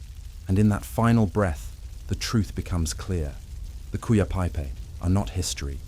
They are the flame that endures in history's ashes. They are still here, and always will be.